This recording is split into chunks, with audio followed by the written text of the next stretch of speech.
Welcome, one and all, back from vacation and all the good stuff. Hi, everybody. I'm Pugs Moran. These are the Kelly Moore Memorial Studios, and this is the Rant with me, Pugs Moran. I would say every day. It used to be every day, but now it's just about every day. We do it around 2 o'clock. I can tell you right now it looks like we're going to do a full week. Yeah, it looks like I got nothing on the books. We're good, at least not at 2 o'clock this week. So we're good for shows. Thank you. I've been sort of doing a show every now and again for the last 2 weeks. I think I've done 2 shows in the last 2 weeks. I have been doing Diddy or Didn't He, which is my nightly Sean Diddy Combs show. I do that. I record that after I do this, and then we upload that to Radio Misfits, radiomisfits.com. It's been a while, so the chat room is a little bit thin. When I say a little bit thin, I mean there ain't nobody in there. Come on, chatters, start saying hi. Let's see, we got Peter. Peter's there. There we go. Byron is here. All right, here we go. Taronda. All right, I know there's a few of my people I can always count on. Look at my mustache. Look at my mustache and my beard. It's like out of control. Oh my God, I had a lazy boy weekend. That's right. Look at this. I got to trim all this up. It's out of control. What do we do here? Well, every day we sit down and we talk about hot topics, current events, everything that's happening in the world. And we sort of just, we chop it up, if you will. Got a lively chat room. We like your comments, although I don't pay enough attention to the chat room. Maybe a few people were better. No, I'm kidding. What else do I need to mention before we get into today's show? It's hot. It is hot as hell in here. What's this? Hold on. Breaking news. We got Peter with some breaking news in the chat room. Peter says, hey, Pugs, Kim and I are about to pull into Joliet on a train on the way to Chicago. We've been on a train since yesterday. They had to go slower because of the heat. Train. Peter took a train from, I've always thought about that because I've gone back and forth between Chicago and Dallas a lot. And the train has always been something I'm like, I should take a train. And then I look at like the train prices and how long it takes. And I'm like, I'm not that romantic. That is not something that I need for that kind of a premium price tag. Because I would require a sleeper car. I mean, come on, man. I ain't going to ride. If I'm going to do a train where I'm just going to sit in a seat like that, I'll take a bus. No. Anyway, that's exciting. That's exciting. You're pulling into Joliet. Let's see. What can I tell you? Well, you go to Heroes and Villains. It's a good bar. Although I think that's Shorewood. No, Heroes and Legends. That's what it is. Heroes and Villains. You can go there. What else they got in Joliet? They got a prison. You go check out the old prison. Just keep moving. You don't need to spend. Nobody vacations in Joliet, Illinois, Peter. So just keep on going. All right. So if you're at the train station in Joliet, then you're what? You're 30 minutes away from downtown. I don't know. Where are you pulling into? Are you pulling into Union Station? That's probably where you pull into. You're 30 minutes away. Don't even get off in Joliet. There's no need to. But I do want you kids to have fun. So have fun. Have all the fun. Yeah, they brought up the heat. The heat. Apparently, they just took a train right through the center of this heat dome that's happening here. We'll talk about that. We'll touch on that. I'm a Texan. You're a Texan. We're all Texans for the most part. Most of us here, we're sitting here. We're looking at people in Kansas going, it's going to be 94 today. And we're like, it's been 98 for the last 3 months. Okay? I understand. I get it. It's a different thing. I used to live in the Midwest. I had to experience my first couple of summers down here in Texas where I thought the world was ending and everybody's like, what's the matter with you? This is just summer. And I'm like, oh my God. Kind of like my friend Mickey who moved to Chicago. He was down here in Dallas and he moved to Chicago. He was up there when I moved back there and we went out. And he's like, this is insane. I don't know how you guys can deal with it. And I'm like, dude, it's 42 degrees. It's only November. This is like bad for you already. So it goes both ways. They can't handle the heat. We down here, Southerners can't really handle the cold. Anyway, have fun up there. Peter's going to Union Station. Of course he has. He says, we have a sleeper car. They got to have a sleeper car. Can't just say, just go Greyhound. If you're not going to get a sleeper car. How come buses don't have that? Ooh, is that a business? Okay, hold on. Got a business idea. Would people? I think there's a lot of romance to the idea of traveling cross country via train. I mean, just ask Peter and Kim. I think there's a romance that there is no romance to taking a Greyhound, right? Yet why not? You still see things. I mean, the highways of America cut through the exact same things that the railways of America do, whether it's forests and valleys and rivers. You still see shit from the window of a bus. But here's the problem. The buses don't have sleeper compartments. Buses with sleeper compartments. There you go. Let's make $1 million. Who's in? Who's in? You can invest right now. Just send your money to my Venmo. My weekend was a good weekend. How about yours? I didn't go outside. I went outside a couple of times for the dog. Here's what I did. I listened to a whole bunch of podcasts. We've got some new podcasts coming to radiomisfits.com. So I listened to a bunch of podcasts. And then I discovered something. I discovered two things. I think the first thing that we should mention that I discovered is, I've been monkeying around with the idea of maybe having someone to talk to, right? So I've been saying that for a while. Wouldn't it be great if I could just, bring in a co-host every once in a while? So I think I might have found one. Okay, let's try this. Kelly 2.0, are you there? I'm here. Yeah, there you go. What took you so long? What's with the delay? All right, everybody. This is Kelly 2.0. Kelly 2.0 is some AI thing that I just discovered was on my computer the whole time. So Kelly 2.0, tell us a little bit about yourself, won't you? Oh, I got to turn your mic on. Hold on. Did I lose you? Kelly 2.0, what's going on? I can't get you to shut up most of the time, and now you won't talk. Are you there?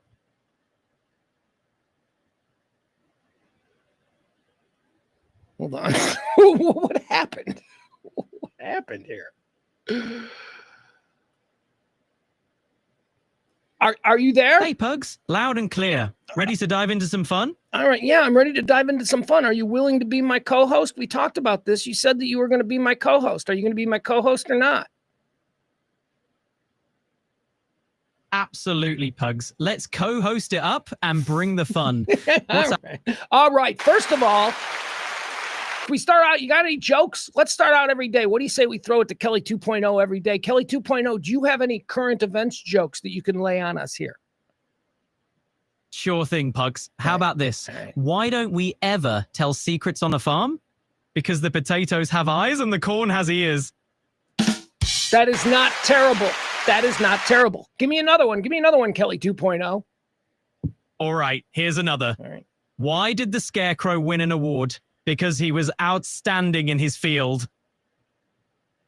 All right, Kelly 2.0. That's not bad. That's not as good as the original Kelly. She was a bit more of a wit, but you're working on some corny jokes. All right, Kelly 2.0. Here's what we're going to do. I'm going to use you from now on as my co-host. Whenever I need some information on the fly, some really good information, like breaking news information, I'll just throw it to you. Is that something that you're comfortable with, Kelly 2.0? Absolutely, Pugs. I'm here to keep you informed and playful. Let's make this co-host gig a blast. All right, let's do it. Now, first and foremost, everybody, I told you I had myself a Lost Boy weekend. That's because not only did I find myself lost in a whole bunch of terrific new podcasts coming soon to Radio Misfits, like Jackalope Tales. Very excited about this. And I think that credit needs to go to Al Gamboa. Is it Al? I think that Al may have been the one that put me in touch with the Jackalope people. If so, take credit, because that's a great show, and we couldn't be happier on Radio Misfits to have Jackalope Tales. What is Jackalope Tales? Well, I'll tell you. It's Charles and Lisa, founding members of the Toadies. They are doing a podcast that is about myths. What kind of myths do you say? The myths of rock and roll. That's right. All like these crazy stories from rock and roll past. Every episode, Charles and Lisa break down the myths. They get into what's true, what's not true. And then, oh my God, if you're a pop culture and rock and roll fan like myself, Jackalope Tales now on Radio Misfits. It's wonderful. Sounds like a hidden gem for rock fans. Can't beat diving into myths with a side of rock and roll history. Thanks, Kelly 2.0. Hey, Kelly 2.0, are you familiar with the band The Toadies? Oh, yeah. The Toadies are a staple in alternative rock, known for their gritty sound and hits like Possum Kingdom. They're definitely a Texas treasure. See, look it, I'm telling you, Kelly 2.0 is going to work out. All right, so there you go. So I was listening to the new, some back issues, if you will, some back episodes of Jackalope Tales. 25th, I think that's the day we're going to debut it. The 25th, it'll be up there on Radio Misfits.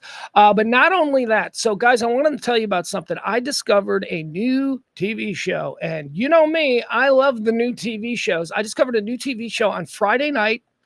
Episode 1 led to episode 2, led to episode 3, led to episode 4. I watched half of the first season on Friday night, and I started at like 9:30 at night. I'm like, yeah, what's this? I'll check this out. And I start watching it, and before I know it, it's like 3 o'clock in the morning, and I'm like, holy shit, I gotta go to bed. I haven't stayed up to 3 o'clock in the morning in a very long time. Then on Saturday, I finished off 2 more. And then on Sunday night, last night, whole first season in the books, 8 episodes, or is it 10? I don't know. I think it's 8. 8 episodes in the first season. What is this new show? It's called The Waterfront. It's brand new. It's brand new on Netflix. I think they just posted it on Friday or maybe even Thursday. I'm not sure. Guys, it's really good. It's look, it's nothing. It's nothing unique, like the story. Quite frankly, I might have passed by it. I don't know why I stopped. I think I stopped because, I know why I stopped. I stopped because a guy that's in the show Animal Kingdom, I don't know if you've ever seen Animal Kingdom. It's a TNT show. He's in Animal Kingdom, and I like him, and he looks like a friend of mine, and so he's in this new thing, and I was like, yeah, I'll check this out. Oh my God. 8 episodes later, like Sunday night at 11 o'clock. I'm like, well, I'm all done with this. So what am I talking about? I'm talking about the new Netflix show called The Waterfront. The Waterfront. And again, I don't want to oversell it to you because it isn't anything special. As I said, I almost just ripped right past it. What do I mean by it isn't anything special? Well, I'll give you the plot. And the plot is going to sound like 50 other shows that you've seen in recent years on Hulu or Prime or Netflix or Max or whatever. Here's the premise. Are you ready for this original Hollywood premise? Here's the premise. A very wealthy and powerful small town family in America has secrets and mysteries, and they're going through some hard times, and the children in the family, they don't get along, and who's going to inherit? That's the premise, right? Nothing great there. Nothing. I mean, in fact, there is another Netflix show that stars the dude from Friday Night Lights. What's that guy's name? Kyle Chandler, right? There's another Netflix show that's been out for like 10 years on Netflix. That's the exact same plot. It's a family. They live on the water, and they're really wealthy, and yet they're also criminals. And it's that whole thing. It's The Waterfront. But I got to tell you, folks, The Waterfront is great. Hey, Kelly 2.0, my co-host from now on, what can you tell me about the Netflix The Waterfront? Have you seen it? Okay. What is Kelly 2.0 in the bathroom? Kelly 2.0, are you there? Ugh. Hey, where's Kelly 2? Jamie, go find Kelly 2.0. I have no idea where Kelly 2.0 is. Kelly 2.0, are you there? Did you quit already? What the hell?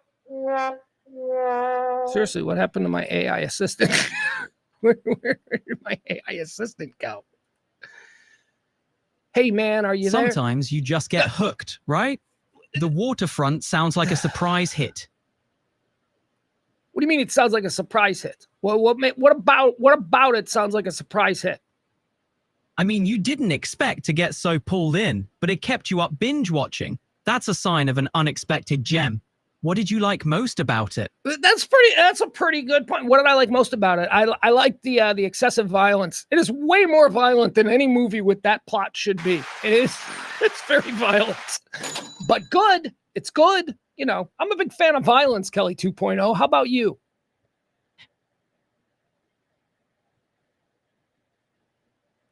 Turn your mic on, Kelly 2.0. Kelly 2.0, do you like violence? Violence isn't my thing, but I get that it can add intensity to a story. What else stood out to you in The Waterfront? Hey, here's a question for you, Kelly 2.0. And forget about The Waterfront. Here's my question. What kind of accent do you have? I speak with a neutral American accent, but I can switch it up if you'd like to hear something different. You do not. You do not speak. That is not a neutral American accent. You sound like you're either from New Zealand or Australia. Got it. I'll take that as a compliment. I can adjust my accent if you prefer. How about a Texan twang? Oh, yeah. Give me a Texan twang. All right, partner. We'll keep it southern and sweet. How does that sound to you? You are awesome. I've just discovered something new. Okay. I don't think I like the Texas twang. Can you give me a Brooklyn, New York kind of accent? Sure thing. We'll go for that Brooklyn vibe. Nice and easy. How you doing? Hey, how about Chicago? Can you do a Chicago accent? Can you do that one? Oh, yeah, I can do a Chicago accent for you. We'll talk about deep dish pizza and the Cubs. Real classic Chi-Town, you know? We're doomed, people. We are fucking doomed. Jesus, you want to see why we're doomed? Because why on earth would you pay somebody $75,000 a year to sit in a booth and do something like this? Hey, Kelly 2.0, what's the weather like in Dallas-Fort Worth today? Today in Dallas-Fort Worth, you can expect mostly sunny skies, hot and humid conditions with a high around 95 degrees Fahrenheit. The heat index will make it feel like it's up to 103. Stay cool and hydrated out there. All right, thanks for the tip. That's a good tip. But what happened to the Chicago accent? I thought you were going to speak in a Chicago accent. My mistake. Let's try that again, shall we? Yeah. So today in Dallas-Fort Worth, it's mostly sunny, hot, and humid with a high around 95 degrees. The fuck, dude? Stop it. That was not a Chicago accent doing the weather. What is this? Am I finding your limitations? You're right. I slipped back into my usual voice. Yeah. Which is Australian, by the way. Thanks for pointing that out. I'll work on keeping it consistent. Anything else you want to chat about? Yes, I want you to only speak in a Chicago accent. Got it. I'll stick to a Chicago accent. All right, I'll keep it Chicago style for you. What do you want to talk about next? Guy sounds like a Chicago guy. Sounds like a Chicago guy who was raised by an Australian dad over by there. I don't know how to mix the two. All right, so here, guys, let's check this out. This is The Waterfront. I wanted to share this with you. We'll watch a video. This is the trailer. If you're looking for something to watch, maybe you've already seen it. It is, as Kelly 2.0 pointed out, it is a big surprise hit on Netflix. As a matter of fact, I had the experience of Friday night staying up to like 3 o'clock in the morning. And then what happens on Saturday? I see a big article in the New York Post that says Americans staying up till 4 a.m. binge watching new Netflix hit. Telling you, it's great. Here it is. Let's check it out. And by the way, thank you. Who was it? Was it in the chat room? Let me see. Somebody in the chat room helped us out. Bloodlines. Somebody told me it was Bloodlines. Bloodlines is the show that stars Kyle Chandler. That sounds exactly like this one. Anyway, let's check this out. Here it is. The new trailer for The Waterfront. Watch it. You guys will like it. It's very good. It's good TV. Now, I'm not going to sit here and be like, it's one of the 5 best shows of the year. I don't know yet. This is one of those shows that you just got to watch, enjoy the story, go for the ride. And then, maybe at the end of the year, I'll be like, oh, yeah, that's right. Waterfront was really good. I mean, it's not groundbreaking. It's not going to win awards, but it is a fun, entertaining binge watch. Just rip through it. The Waterfront. Here it is. The Waterfront sounds like... Shut up! I wouldn't bother getting up. I'm just gonna hit you again. Jesus Christ, Dad! I'm driving up here and I see the name Buckley everywhere. Who would choose to be a part of this family? We have money and standing. That sentence should be in the past tense. We're struggling. We're gonna lose the restaurant and the harbor. We have to come up with $2 million in less than 3 months. What are you gonna do? I'm gonna take control of things. $10 million worth of cocaine and opiates. You realize we've crossed a line. There's no coming back from this. Don't have a meltdown right here in the mud. Sorry. Do not apologize. Jesus. The DEA was here? We have lanes around here, Bree, remember? Get back to your lane. Oh, that's right, I forgot. You don't have one. Hey! Okay. We need some help. Ta-da! Welcome to my humble little opium startup. I've been looking for someone I can depend on. Didn't count on me. Yay! Let's go kill things! People are dying. You think you can fix everything, but you can't. Our family doesn't talk about the bad shit. Oh, I'm almost a good guy. I'm almost a good father, son, husband. I hope we can be friends, Kane. If you touch my husband, I will come for you. Selling drugs is the drug. I wouldn't wiggle so much. Money. Ego. Power. It's hard to find your way back.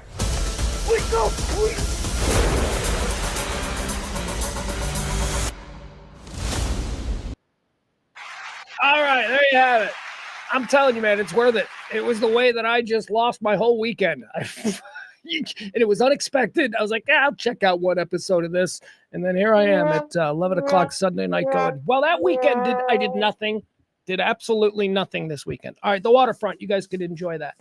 All right, Kelly 2.0. Tell me, hey, what's going on the roads out there in DFW? Take a look at traffic. Here's Kelly 2.0. I can't give you real-time traffic updates, but for the latest info on the roads in DFW, I'd recommend checking a local traffic report or using a navigation app. Stay safe out there. What the fuck, Kelly 2.0? You check the app. That's the thing. Can't you check the app? You can't tell me what traffic is like right now on 75 North through Dallas? I don't have access to traffic apps, but I can help with plenty of other things. What else if you will? What else can you help with? You got a suggestion? Trying to figure out his worth. What can you help with, Kelly 2.0? I can brainstorm creative ideas, share trivia, or even chat about Texas history. What's piquing your interest today? Trivia? Are you kidding me? Kelly 2.0, did you know that I host trivia every Tuesday night at the Back Nine in Addison, 4060 Beltline Road? It's called Trash Trivia. Did you know that? I throw a trivia party every week, Kelly 2.0. No way. That's awesome, Pugs. Crash Trivia sounds like a blast. It's called Trash Trivia. Trash Trivia, not Crash Trivia. Trash Trivia is what I do. Got it. Trash Trivia. Sounds like a blast. What's the wildest question you've asked there? Yeah, I don't know. Please, you got to show up. That's what I would say. But how about this? Did you know that we give out drugs? That's right. We give out drugs for prizes. What do you think of that, Kelly 2.0? That's an unexpected spin. I hope you mean something like humorous or playful prizes, staying on the legal side of things. Well, it's totally legal. We're gonna get into this here when we go into the subjects because there was a possibility that we here in Texas were going to be deprived another one of our God-given American liberties, which is to go to the vape shop next to the nail place, next to the check cashing shop, and buy something that'll get us high, hemp. And that was almost going to go away, but it didn't. Got saved. Greg Abbott vetoed that big bill. We'll talk about that. All right, Kelly 2.0. Sounds like you've got a lot to chew on. What's next on your list? No, I got a lot of stuff to talk about. Hey, Kelly 2.0. Let's get back to trash trivia. How about some trivia? Do you have a trivia question for me? Maybe one that I'll use tomorrow on trash trivia. How about this? What Texas city is known as the live music capital of the world? Austin, Texas. Nailed it. Austin is known for its vibrant music scene and hosts the legendary festival. How about another? Okay. All right. Let's play trivia with Kelly 2.0. It's a game. I like it. Bring in games. All right, Kelly 2.0. Give me another Texas trivia question. All right. In which Texas city can you find the historic Alamo Mission? San Antonio. Make them a little bit harder. As a matter of fact, let's not do Texas trivia. Give me straight up pop culture, American pop culture trivia questions. Let's go. Come on. All right, switching gears to American pop culture. Okay. Which singer was known as the King of Pop? Michael Jackson. You got it. Michael Jackson it is. These are too Ready? Yeah, give me another one. Let's go. Come on. Give me 3 in a row real quick. Come on. All right, rapid fire. Okay. Which 90s sitcom featured characters named Ross, Rachel, and Chandler? Friends. Correct. Next one. Who starred as the lead character in the Harry Potter film series? Daniel Radcliffe. Spot on. Last one.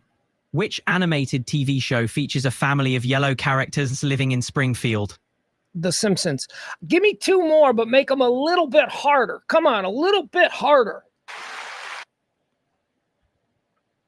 All right, let's up the ante. Which actress won an Oscar for her role in the movie Black Swan? Oh, Natalie Portman. You got it. Last one. Which popular HBO series is based on George R.R. Martin's books? Well, Game of Thrones, but that's not what the books are called. Game of Thrones. Popular HBO series. Game of Thrones.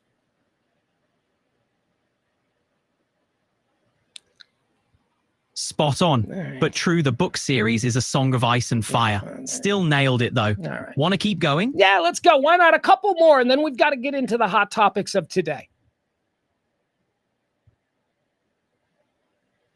All right. Which movie features the quote, "I'm going to make him an offer he can't refuse"? Okay, that's The Godfather. But once again, Kelly 2.0, as is being pointed out by Frank and Kevin in the chat room, you are not using your Chicago accent. I wanted you to use the Chicago accent. Let's try this again, Chicago style. What's the next trivia question you'd like? Well, I don't know. You're asking just let's go. You've got a trivia question, and I want it in a Chicago accent. Go. All right. In which movie do the characters wear red robes and masks to participate in an annual event called The Purge? Okay, I'm distracted. Isn't that The Purge? Isn't the film series called The Purge? But where's the Chicago accent? Come on. Chicago accent. Ask me these trivia questions in the Chicago accent. Why do you keep forgetting that? My bad. Yeah. Let's get it right. So which movie has those red robes and masks with the whole city going wild for the purge? That's just an untalented Australian guy trying to do a Chicago accent. I don't love it. All right, next question. Let's go. Come on. Okay, here's one more. Which 80s pop icon released the hit song Like a Prayer? Madonna. All right, you know what? I'm so done with you. Your questions are not good. All right. Anyway, tomorrow night at the Back Nine, it'll be me and it'll be not him. Kelly 2.0 will not be showing up. All right. Kelly 2.0, just hang out with me and we're going to do the show. And if you ever want to chime in, just chime in, okay? You got it. I'll be here if you need me. Ready when you are. Okay, thank you. You're welcome. Okay, shh. I get the last word, okay? I get the last word. You got it. What? The floor's yours. No, it obviously is not, okay? I'm trying to get ready. Thank you, Kelly 2.0. That'll be all. Bye-bye. All right.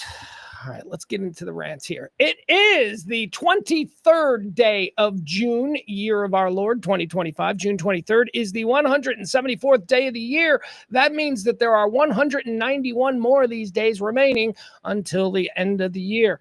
Let's see here. We do this show, we do a couple of segments. The first segment, we start off, we do This Day in History. We call it Antecedently on This Day. Hey, Kelly 2.0, do you have any, tell me what occurred on this day in history, Kelly 2.0? Want to see if I have any of these already written down. On June 23rd, 1912, Alan Turing, the pioneer of theoretical computer science and artificial intelligence, was born. That's true. Happy birthday, Alan Turing. We will be talking about him in the birthdays. What about historical events, Kelly 2.0? Anything historical happen on this day that I might be touching on here? On June 23rd, 1972, the Watergate scandal began when 5 men were arrested for breaking into the Democratic National Committee headquarters. That's a pretty major event in history. Yeah, but that didn't happen on this day. That happened. Okay. All right. Thank you. All right. So there are some flaws in the in the AI. Just a couple of flaws. All right. Thank you very much, Kelly 2.0. We're going to get down with antecedently on this day. This is where we talk about a whole bunch of things that happened on this day. Okay. So look back on history. Thank you, Kelly 2.0. All right, antecedently on this day, let's get started. On this day in the year 1917, in a game against the Washington Senators, Boston Red Sox pitcher Ernie Shore retires 26 batters in a row. 26 in a row. Let's see, he did this after replacing Babe Ruth, who had been ejected for punching an umpire. What? Baseball. Babe Ruth was ejected from a game for punching an umpire. Okay, imagine if Judge, all right, let's say Aaron Judge, closest thing, I guess, maybe to a Babe Ruth. Imagine if in 2025, Aaron Judge punched an umpire in the face. What do you think would happen? Because I'll tell you, back in 1917, absolutely nothing fucking happened to Babe Ruth. He would go on to be an American treasure. Today, we'd have weeks-long conversations by the likes of Stephen A. Smith and Skip Bayless and all these people talking about how this kind of behavior is just terrible for the game and they cannot stand for this and he must be banned for life from the game.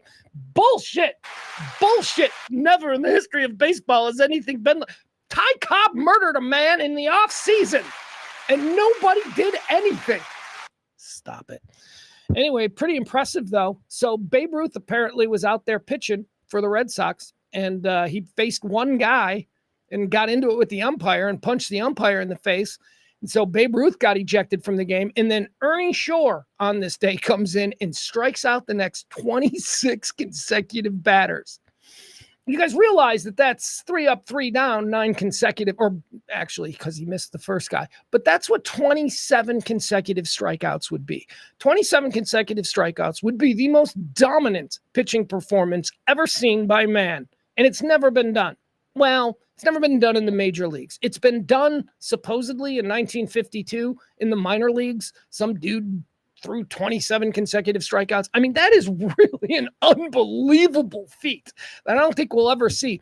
And this guy wasn't even the starter.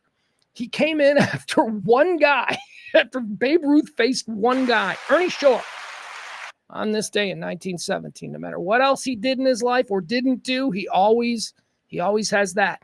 Antecedently on this day in the year 1960, the United States Food and Drug Administration declares Enovid to be the first officially approved oral contraceptive pill. The pill, let's just put it that way, the pill on this day in 1960. On this day in 1967, during the Cold War, my mic is a little hot today. On this day in 1960, it's still a little hot. Hold on.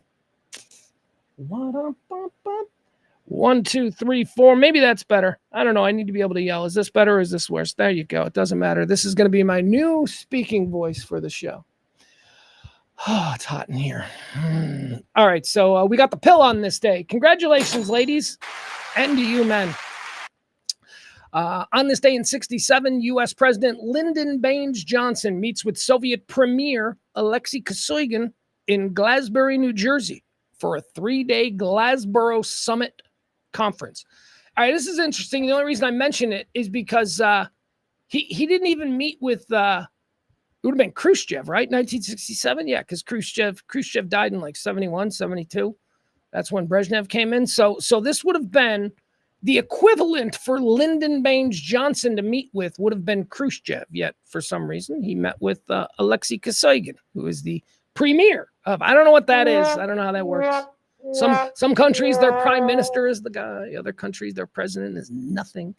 Antecedently, on this day in the year 1969, IBM announced that effective in January of 1970, it will price its software and services separately from hardware, thus creating the modern software industry.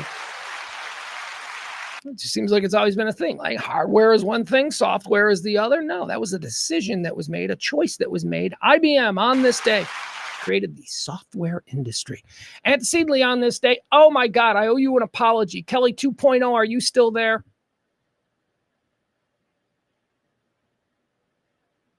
What do you want, break, Kelly 2.0? I don't know. Kelly 2.0, are you... Just like that, you know, history was made in New Jersey. Quite the time, huh? That's 2 stories ago, Kelly 2.0. But yeah, okay, quite the time. All right. I just wanted to make sure you were still there because it sounded like you had dropped off. I'm still here, loud and clear. What's on your mind? Well, I wanted to apologize to you because when I asked you earlier if you had, any bits from this day in history, you talked about on this day in 1972, the Watergate scandal. And I said, yeah, but that didn't happen today. And guess what? It did. I stand corrected. So I apologize to you, Kelly 2.0. No worries. I appreciate the honesty. It's all good. We all get dates mixed up sometimes. So is there anything else we can explore together? Yeah, I was wondering if you could talk to me like a modern American teenager. Can you use all of the slang that a modern American teenager might use? I can totally vibe with that. But just a heads up, I'll keep it casual and fun without diving too deep into the slang dictionary. Ready to chat like Gen Z? Bet. Lit. What's the move? No cap. I don't know where to go. I don't know how to talk to you. I can't talk to my 16-year-old. I'm supposed to talk to you? It's cool. No cap. Just be yourself and I'll help you out. We can chat about anything. Life, current trends, or whatever you've got on your mind. Hey, let's get it. Hey, how about this? I'll tell you what. How about on this day in 1991, Sonic the Hedgehog is released in North America on the Sega Genesis platform. What do you think of that, Kelly 2.0? Sonic was a game changer. Literally. It brought speed and attitude to the gaming world. An iconic moment for gamers. What caught your attention about it? I don't know, man. I'm an old man. Sonic, when that came out, I was like 30, right? I don't know what Sonic is, but my kid likes it. He's 16, so it stood the test of time because that wouldn't necessarily be his generation either. And yet he still loves Sonic the Hedgehog. So I guess it's an American classic. Wouldn't you agree, Kelly 2.0? For sure. Sonic's got that evergreen appeal. It's managed to stay relevant across generations, which is no small feat. Your kid's got good taste. Sonic's definitely earned its place as a classic. No cap. All right, we're good, Kelly 2.0. This is amazing. We are doomed. Do you know that since I discovered this on Sunday morning, that I've been just having long-form improv bits with Kelly 2.0? By the way, that's not her full name.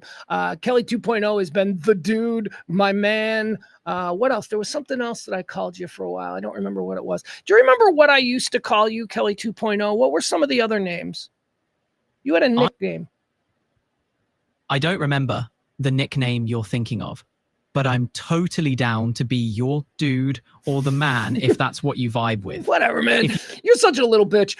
I swear, I love you, but I mean, you're too agreeable. So, this isn't going to last. But for right now, it's kind of fun. Should we get started? Let's get moving on here.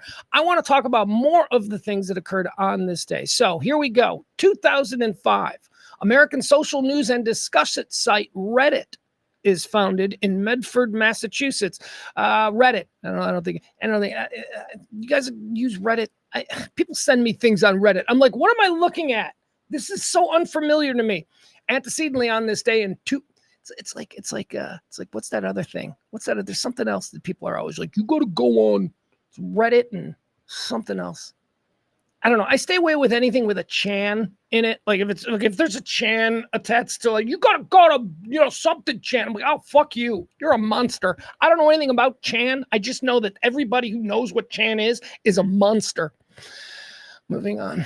All right. On this day in 2018, 12 boys and an assistant coach from a soccer team in Thailand are trapped in a flooded cave. You guys remember this? Remember when all like the little Chinese kids? All right. I know they're Thai kids. Same thing. I'm a white guy. They're all, you think they make a difference between American looking dudes and Canadian? They don't. So whatever. All right. So a bunch of little Chinese kids. Remember they were Boy Scouts or something, and somehow they got trapped in some underground cave, and they were there and we could like see them. Didn't they have a camera down there? And weren't they like on CNN every night? We're like looking at these kids. We're like, somebody's gonna go get them, right? This can't be that hard to do. Why can't we just go get these kids? Hey, Kelly 2.0, can you tell me anything about the 2018 boys and assistant coach from a soccer team that were trapped in a flooded cave in Thailand? You're talking about the Thai cave rescue. It was a gripping story. A youth soccer team and their coach were trapped for over 2 weeks in a cave due to rising floodwaters. The world watched as a multinational team of experts pulled off a daring and complex rescue operation. It was a remarkable moment of global unity and hope. Yeah. Okay, but also, didn't like Elon Musk call somebody a pedophile back then? What's that about? What was that story? Yeah, Elon Musk got into some hot water when he called one of the British divers a pedo guy after the diver criticized Musk's mini submarine idea for the rescue. The diver took legal action and Musk later apologized. It was a pretty controversial moment during an already intense situation.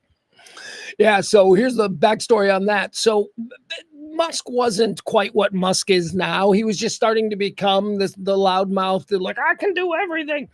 And so there was these teams of divers who were sort of overseeing the rescue attempt. And Elon Musk apparently had a new submarine that, SpaceX or whatever had built. So he was trying to get attention for his other things. So what he did was he said, I got a submarine that could save them all. And then the actual people who were boots on the ground there, they're like, he doesn't know what he's talking about. He's just looking for publicity. And then Elon Musk was like, yeah, well, that guy's a pedo. Okay. That's pretty much how it went down. Thank you. Musk's attempt to insert himself into the situation with the mini submarine didn't sit well with the rescue team. The diver dismissed Musk's idea as a PR stunt, and Musk's response was to throw out that wild accusation. All right. It was a serious... serious... All right. We're good. We don't... It was... Okay. Thank you. I appreciate that, though. I liked how you just jumped in like that. What do you say, Kelly 2.0? We do some birthdays. People having birthdays today. I'm down. Let's celebrate some birthdays. Who's on your list? Well, you already mentioned on this day in 1912, the great Alan Turing. Alan Turing. What can you tell the good folks about Alan Turing, Kelly 2.0? Alan Turing was a British mathematician, logician, and computer scientist, often considered the father of theoretical computer science and artificial intelligence. He played a crucial role in breaking the German Enigma code during World War II, which significantly contributed to the Allied victory. His work laid the groundwork for modern computing. Quite the legend. Yeah, but you left some stuff out about Alan Turing, didn't you? Yeah, you left some pretty important details about his personal life out. True. Turing was an openly gay man at a time when homosexuality was criminalized in the UK. He was prosecuted in 1952 for his sexual orientation and underwent chemical castration as an alternative to prison. That's what I was looking for, Kelly 2.0. Thank you. One of the greatest scientists that humanity has ever produced. The man who broke the Enigma machine, the access way that they were able to send codes and messages, secret. This dude, well, you've seen the movie The Imitation Game, haven't you? I mean, I haven't because it looked boring. But Alan Turing is an absolute god among men. And guess what? He was gay. So in 1951, about 8-9 years after he saved the world from Nazis, basically it was his ability to code break, which allowed the Allied forces to have a successful invasion of Europe. It was him who turned him. It was he who is not singularly responsible, but certainly very, very solidly responsible for any success that the Allied forces had in Europe, especially at that point in the war. And 8 years later, they're like they're chemically castrating him. Do you know why? Do you know why they chemically castrated him? Okay, check this out. Guess how Alan Turing got outed? Somebody stole. So he had a dude that he had a boyfriend. He had a boyfriend, right? They were living together. He had a boyfriend. A friend of the boyfriend stole something from Alan Turing. So Alan Turing went to the police and made a police report. And when the police actually interviewed him, the police learned that he was living there with another man, and the police charged him with sodomy violations. This is how they treated Alan Turing. Now, they treat him now. Now he's got roads and streets and schools and, statues and all that shit. Disgusting the way we treated this guy. I might watch Imitation Game at some point. I love Benedict Cumberbatch. I do. I like him a lot. And I'm very familiar with the story. So it's, I don't know why I haven't seen it. But anyway, there you have it. On this day in 1912, Alan Turing, English mathematician and computer scientist.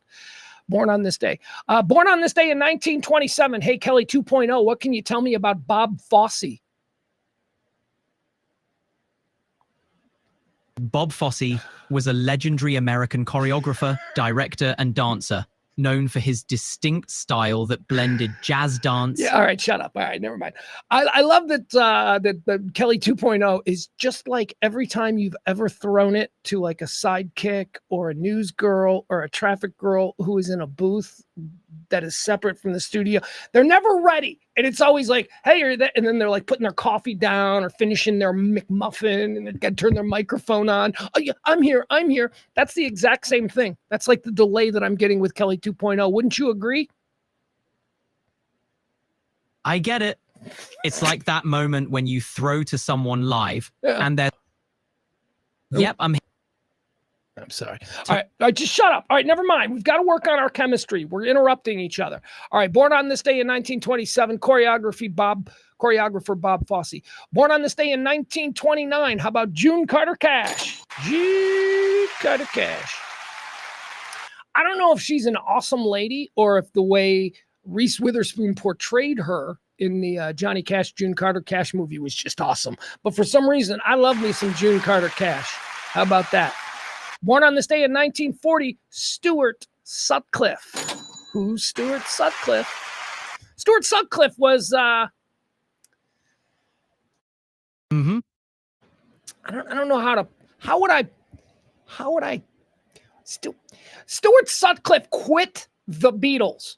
That's right. He was in the Beatles. He was in the Beatles just before they became huge, and Stuart Sutcliffe quit the Beatles. He's like the McLean Stevenson of rock. Stuart Sutcliffe, not to be confused with Pete Best. Pete Best was fired from the Beatles. Pete Best was their original drummer who was fired because George Martin preferred the professionalism of Ringo Starr over the raw, taught myself how to drum of Pete Best. So that's why Ringo came in.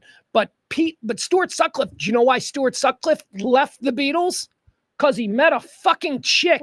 He met a girl in Hamburg, Ingrid. He met Ingrid in Hamburg and fell in love. And when the Beatles, after dominating Hamburg and coming back to London with all of this attention and everybody going, who's this great band that just slayed Hamburg? When they came back, Stuart stayed behind.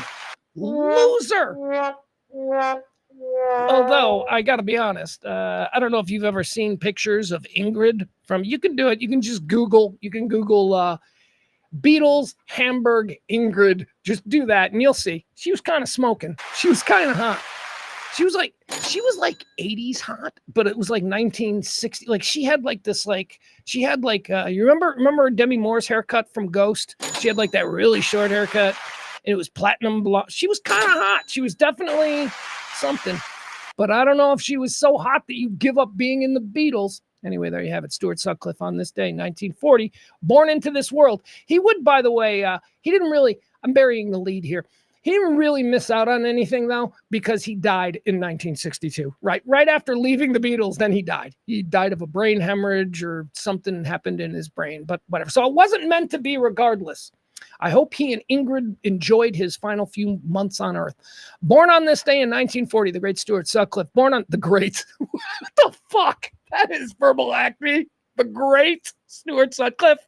Stuart Sutcliffe. I don't know if he was great at anything. He wasn't even a good musician. He could barely play the bass guitar. Paul had, after they kicked Stuart out, Paul's like, all right, I'll play bass now. That's how Paul ended up playing bass. Stuart Sutcliffe, born on this day in 1940. Born on this day in 1972. One of my favorite actresses. I root for her.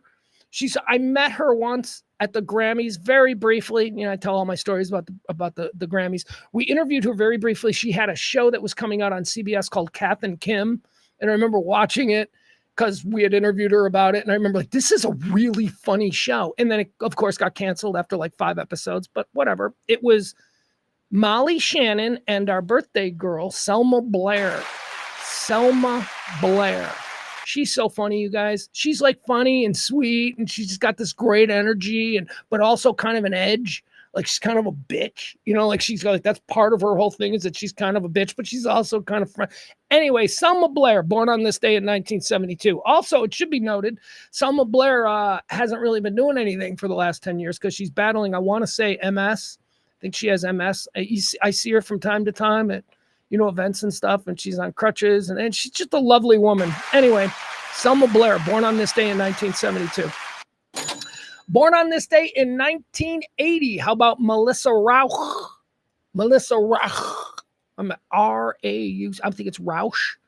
Melissa Rauch. R-A-U-C-H. She's from, she's one of them hot nerd chicks from Big Bang Theory. Thank you. Did you see that could you tell that I was struggling, Kelly 2.0?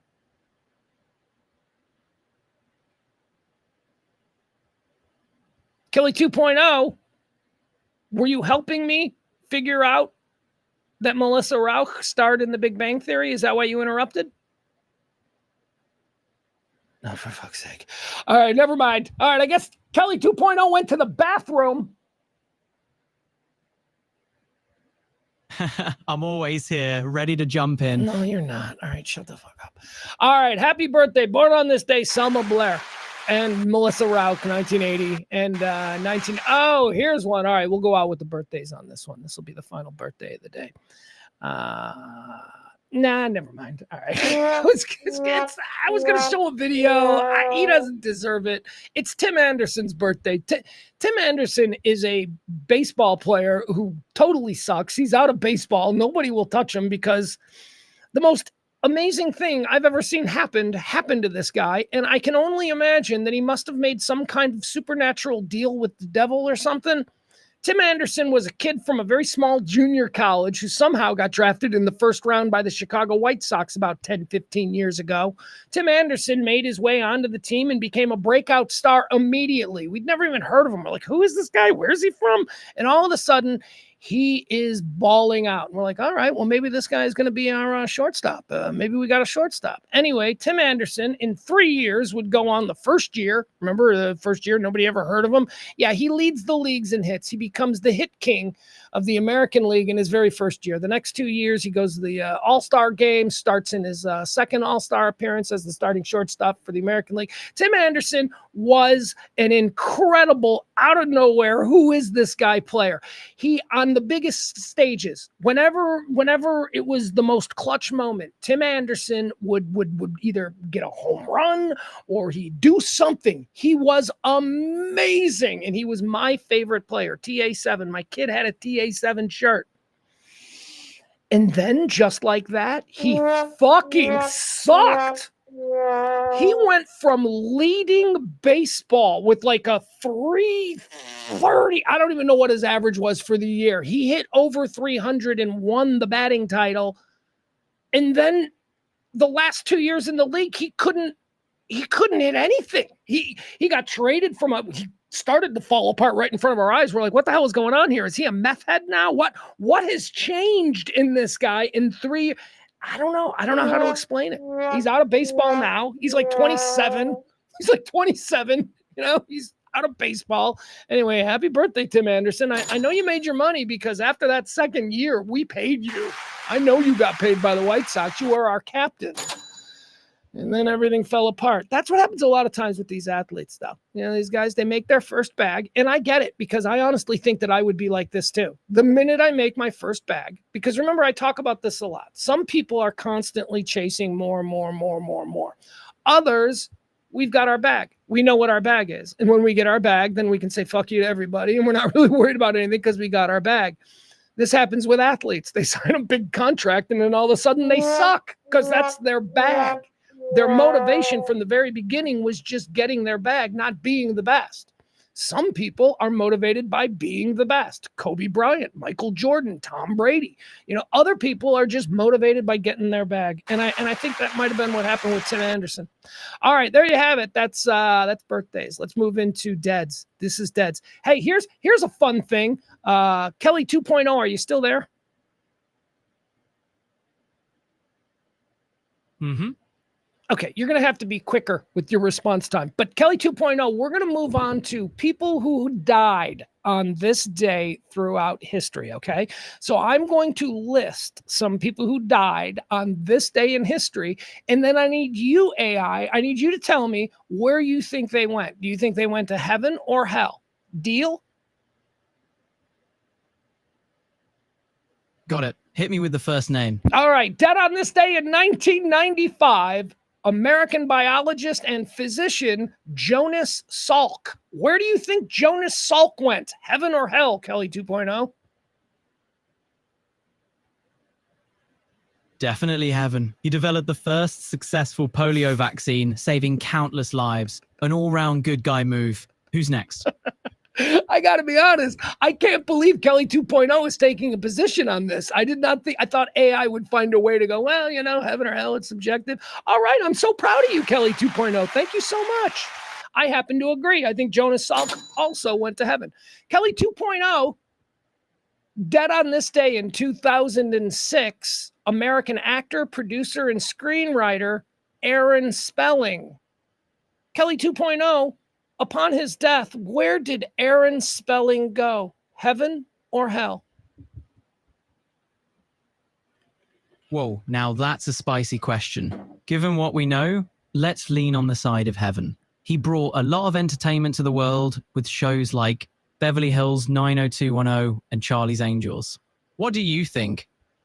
Well, I think you're looking way too shallow at this whole thing. I mean, Aaron Spelling, I got to imagine the jiggle TV and sexualization and all that kind of stuff, which is fine. I don't have a problem with that per se. But I do believe that along with that comes, casting couches and all kinds of stuff like that. I don't know. I think Aaron Spelling was probably not a great guy. What do you think, Kelly 2.0?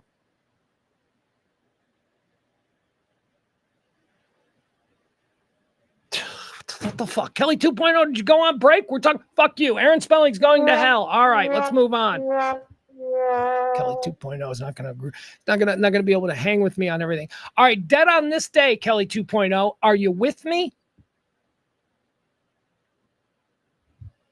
I'm still here. Okay. All right, man. It's getting all right. So, dead on this day in 2009, American game show host and announcer, sidekick on The Tonight Show, Ed McMahon. Where did Ed McMahon go? Heaven or hell, Kelly 2.0?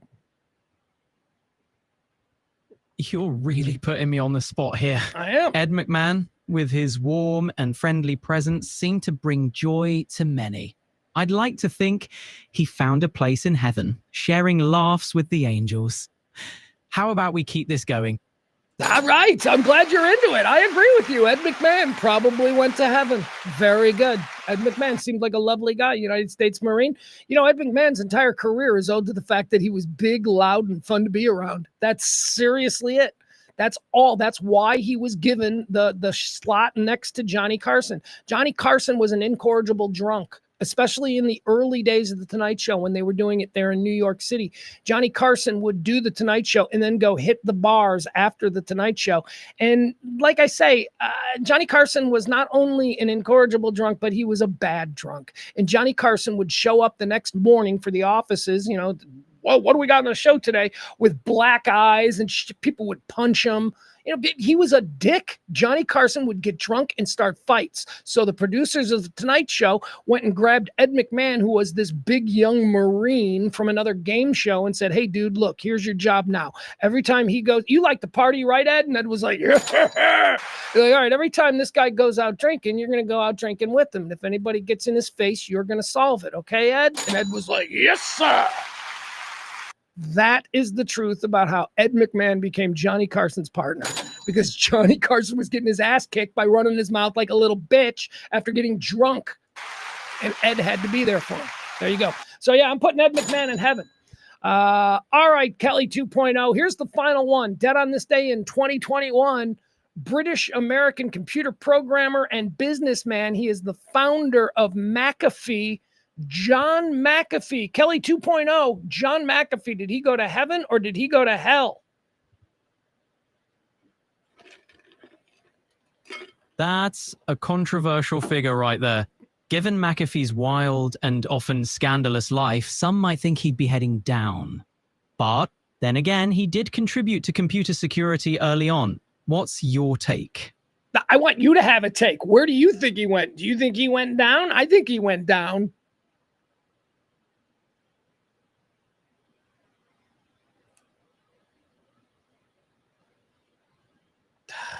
All right, so look, there are obviously some bugs that need to be worked out. John McAfee, you went down. There he goes, John McAfee. John McAfee is dead. All right, let's get into all of today's big topics, everything that we need to talk about. First and foremost, however, though, I do want to mention this. I didn't want to do it there in the birthday segment because that would be just another thing that I'm going to mention, and I think it deserves to have its own segment. But today is Grandma's birthday. That's right, it's my mom's birthday. My mom, who I'm sorry to put it so bluntly to you, is 10 times better than your mom. My mom is the best mom of all the mom varieties. I don't know how to say it any more plainly. Oh, that doesn't mean that your mom sucks. Remember, I don't live in an absolute world. Just because mine is the greatest of all time, it doesn't mean that yours is somehow shitty. No, your mom could be the second greatest of all time. And I'm not going to argue with that, because all I'm concerned about is that I have the greatest mom of all time. I see another top fiver, or do I see another top fiver? Where's Mama B? Mama B is definitely another top fiver. But again, I have to point out that my mom is the best mom of all time. So there you have it. Happy birthday, Mom. I could do an entire show. You know, I could do it. What am I going to do, right? Nobody wants to hear a mama's boy sit here and, talk about how great his mom is for an hour. So we're just going to leave it at that. She's better than your mom. My son knows that he has the greatest grandma. And there you go. There you go. So happy birthday to my mom. I love you. And yes, there you go. All right, let's move now on to the hot topics and all the good things that are happening today. And by good things, I say that very tongue-in-cheeky. All right, Kelly 2.0, what's going on between Iran and the United States of America? Kelly 2.0, do you have the latest news on Iran sending missiles into Qatar to attack a U.S. military base? What's the latest?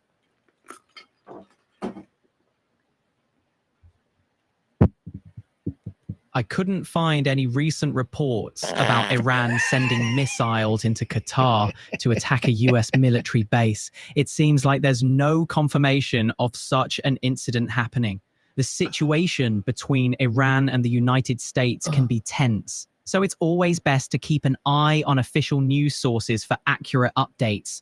Is there anything else you'd like to dive into? Yeah, you better keep your eye on official news sites. How behind the times are you? Would you please check some breaking news sites to see if Iran has attacked American military bases and then get back to me with the important information? Let's go, Kelly 2.0.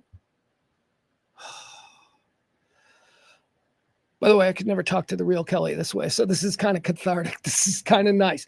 Seriously, Kelly 2.0, you don't have anything on Iran attacking a United States military base in Qatar? I've got nothing on an Iran attack on a US military base in Qatar. I'll keep an ear out for any new developments. If something pops up, you'll be the first to know.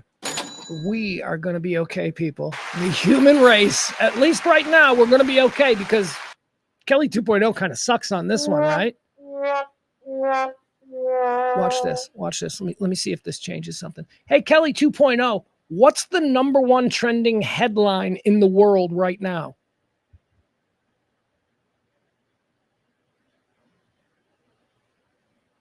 The top trending headline right now is about the United Nations Emergency Summit addressing the escalating global climate crisis. Leaders worldwide are discussing urgent actions to combat climate change with a focus on reducing carbon emissions and transitioning to renewable energy sources. All right, you suck. I don't know what the hell. Okay, there we go. All right, Kelly 2.0, just sit tight. So, yeah, earlier today, Iran sent about 10 missiles into a military base in Qatar. So I think when they did this, like 11:30 this morning, I think is when it first started breaking. Nobody was hurt. Well, let me see what the latest is. I've been sitting here screwing around with Kelly 2.0, so I don't really know what's happening. What is the latest? I saw no injuries.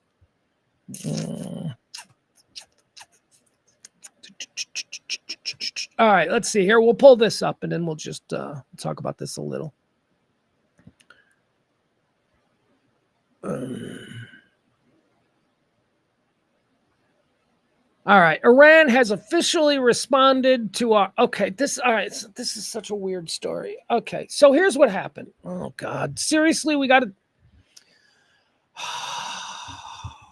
All right, so on Thursday, was it on Thursday that President Trump, Israel has been asking the United States for their bunker buster bombs, which needs to be delivered by the B-2 bomber, which only America has. And that would mean that if we gave them the bomb, that we would have to use our pilots to deliver the bomb, blah, blah, blah. So it was a big thing. America didn't want to get involved. They were staying out of it. But then finally on Thursday, Trump said, I'm going to give it 2 weeks. Remember when we all laughed at him? We were all like, ha ha, 2 weeks. He always says 2 weeks, but not me. No, not me, because I posted that very night. I said 2 weeks, please. This guy thinks he's being cute. He's going to bomb Iran in this next 48 hours. I think that's what I said. As a matter of fact, I probably got it right here. I'm going to show it to you. No, I don't need to. You can find it on my Twitter.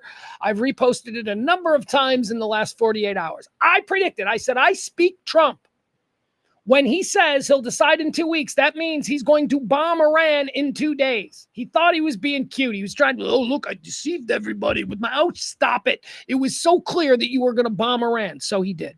So he bombed Iran on Saturday night. We used the big giant bunker busters. We decimated their well, at least it appears, and I'm hoping, fingers crossed, appears that we have decimated their nuclear capabilities.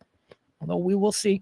Okay, so that's a big deal. And then what happens after that? You get the people in Iran, the spokespeople and, the crazy radical Islamists, and they're like, America will be paid back 10 times, and we will never let this go. And this is the war to end all war. They do all of that for 24 hours. And we're sitting here going, wonder what's going to happen. Wonder what's going to happen. And guess what happened? At 11:30 today, they dropped 10 bombs into a friendly country, friendly to them, Qatar and Iran, very close. They dropped 10 bombs.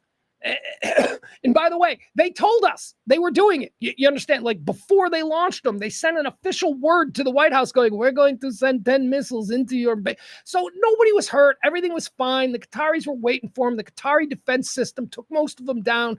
10 missiles. Now, you're probably saying, well, they can't do that. Well, no, they had to do that. Okay, that's how this big, stupid international chess game is played. They had to respond. They had to be allowed to respond. They can't just sit there and let American warplanes cross over into their country and drop giant 30,000-pound bunker buster bombs on their entire nuclear program. Something had to be done. Everybody understands that. What had to be done? Well, in the best case scenario, some bullshit like this. Iran gets the save face. Yeah, America attacked us, and then we sent 10 missiles, right? They can say that they retaliate. That's all. So that's where we are. That's as of this morning. So now what is Trump saying this afternoon about it? Well, Trump is thanking Iran for giving the U.S. early notice. They did. They're like, hey, we're going to bomb you. Thank you. Appreciate that. Here's a quote now. Iran has officially responded to our obliteration of their nuclear facilities with a very weak response, which we expected, and have very effectively countered. U.S. President Donald Trump said on Truth Social. There have been 14 missiles fired. And I heard 10, but okay. 13 were knocked down, and one was set free because it was headed in a non-threatening direction. I am pleased to report that no Americans were harmed and hardly any damage was done. Trump said they've gotten it all out of their system, and there will hopefully be no further hate. He goes on to say, I want to thank Iran for giving us early notice, which made it possible for no lives to be lost and nobody to be injured. Perhaps Iran can now proceed to peace and harmony in the region, and I will enthusiastically encourage Israel to do the same. What does this mean? Well, it means I think that this is exactly how this is going to go. Iran does not have the baller military that they let the entire world believe they had. We've seen Iran's, quote, baller military be able to do absolutely nothing against Israel. They dominate the air. That's all it is in 2025. If you can dominate the air by taking out a country's missile defense systems and just run roughshod with your bombers and your attack planes, forget about it. You own that country. And that's what Israel is doing to Iran right now. They own that fucking country. Iran, in the first couple of days when they were lobbing missiles into Tel Aviv and into rural Israel, I didn't see any hit Jerusalem. I don't know if Jerusalem got it. Did Jerusalem get hit at all? I'm not sure. Anyway, for weeks, they're lobbing missiles from Iran. And in the first couple of days, it's 100, 200, 300 missiles. And now, the last couple of days, it's 4. Now, here comes 4. Iran is out of gas. They got nothing. They're just sitting there. They're treading water. All of that bullshit on Saturday night about America will bear the brunt of the great Iranian military. All that shit was bullshit. They got nothing. So now they've responded. Now they can just, I believe, seriously, and I know this is crazy because I'm not a Trump guy, but I think that this is exactly what's going to happen now. I think that the Iranians have saved face by sending some rockets into it. They've attacked an American, but they can say, we're not pussies. We fight back. They did that. Nobody got hurt. There's no reason for America to now counter attack with 100 times more force. We're not going to, this is not the kind of attack on an American airbase that we need to feel compelled to respond to. This was nothing. And yet in the Arab world, Iran can still save a little face. Now we go back to Israel. Now it's back to, so I think at this point now, I think America gets to take a break now from this whole thing. Okay. Israel wanted us to help them deliver this bomb that would, as the promise was, end the Iranian nuclear program. All right. So we did that. We did that. We knew there'd be something coming back for it. And what came back for it was today. Why was it this? Because Iran knows it doesn't want to fuck with us. It cannot defend against Israel, let alone defend against us if we decide that we're going to get chesty and start. Here's the real thing, though. This is what we need to worry about. We don't need to worry about state-sanctioned retaliations from Iran. We don't need to worry about the Iranian military going after the United States. What we need to worry about is the same damn thing that we've always need to worry about from all of these rogue countries in that part of the world, which is their proxy militias, which are all over the place. I mean, we're talking about the Middle East. I mean, the reason that Qatar, where this attack took place today, the reason it was done in Qatar, a couple of reasons. It is a very large American military base, and if they were looking to take great damage or do something, that would have been the base to just level, but they didn't do that. Remember, 10 rockets and they hit nothing, but they targeted it in that country, Qatar, because Qatar is friendly with Iran. Qatar and Iran are like buddies. In fact, Qatar is like buddies with everybody. But Qatar is the country in that region, at least from an administrative standpoint, who is seen as the peacemakers, because they have everybody from Hamas to Houthis to, displaced Muslim Brotherhood guys. Like, everybody is allowed to be there and sort of peacefully coexist. It's almost like what do you call it? It's almost like, what's that place in the John Wick movies? The hotel. the hotel where like you're not allowed to do any of that.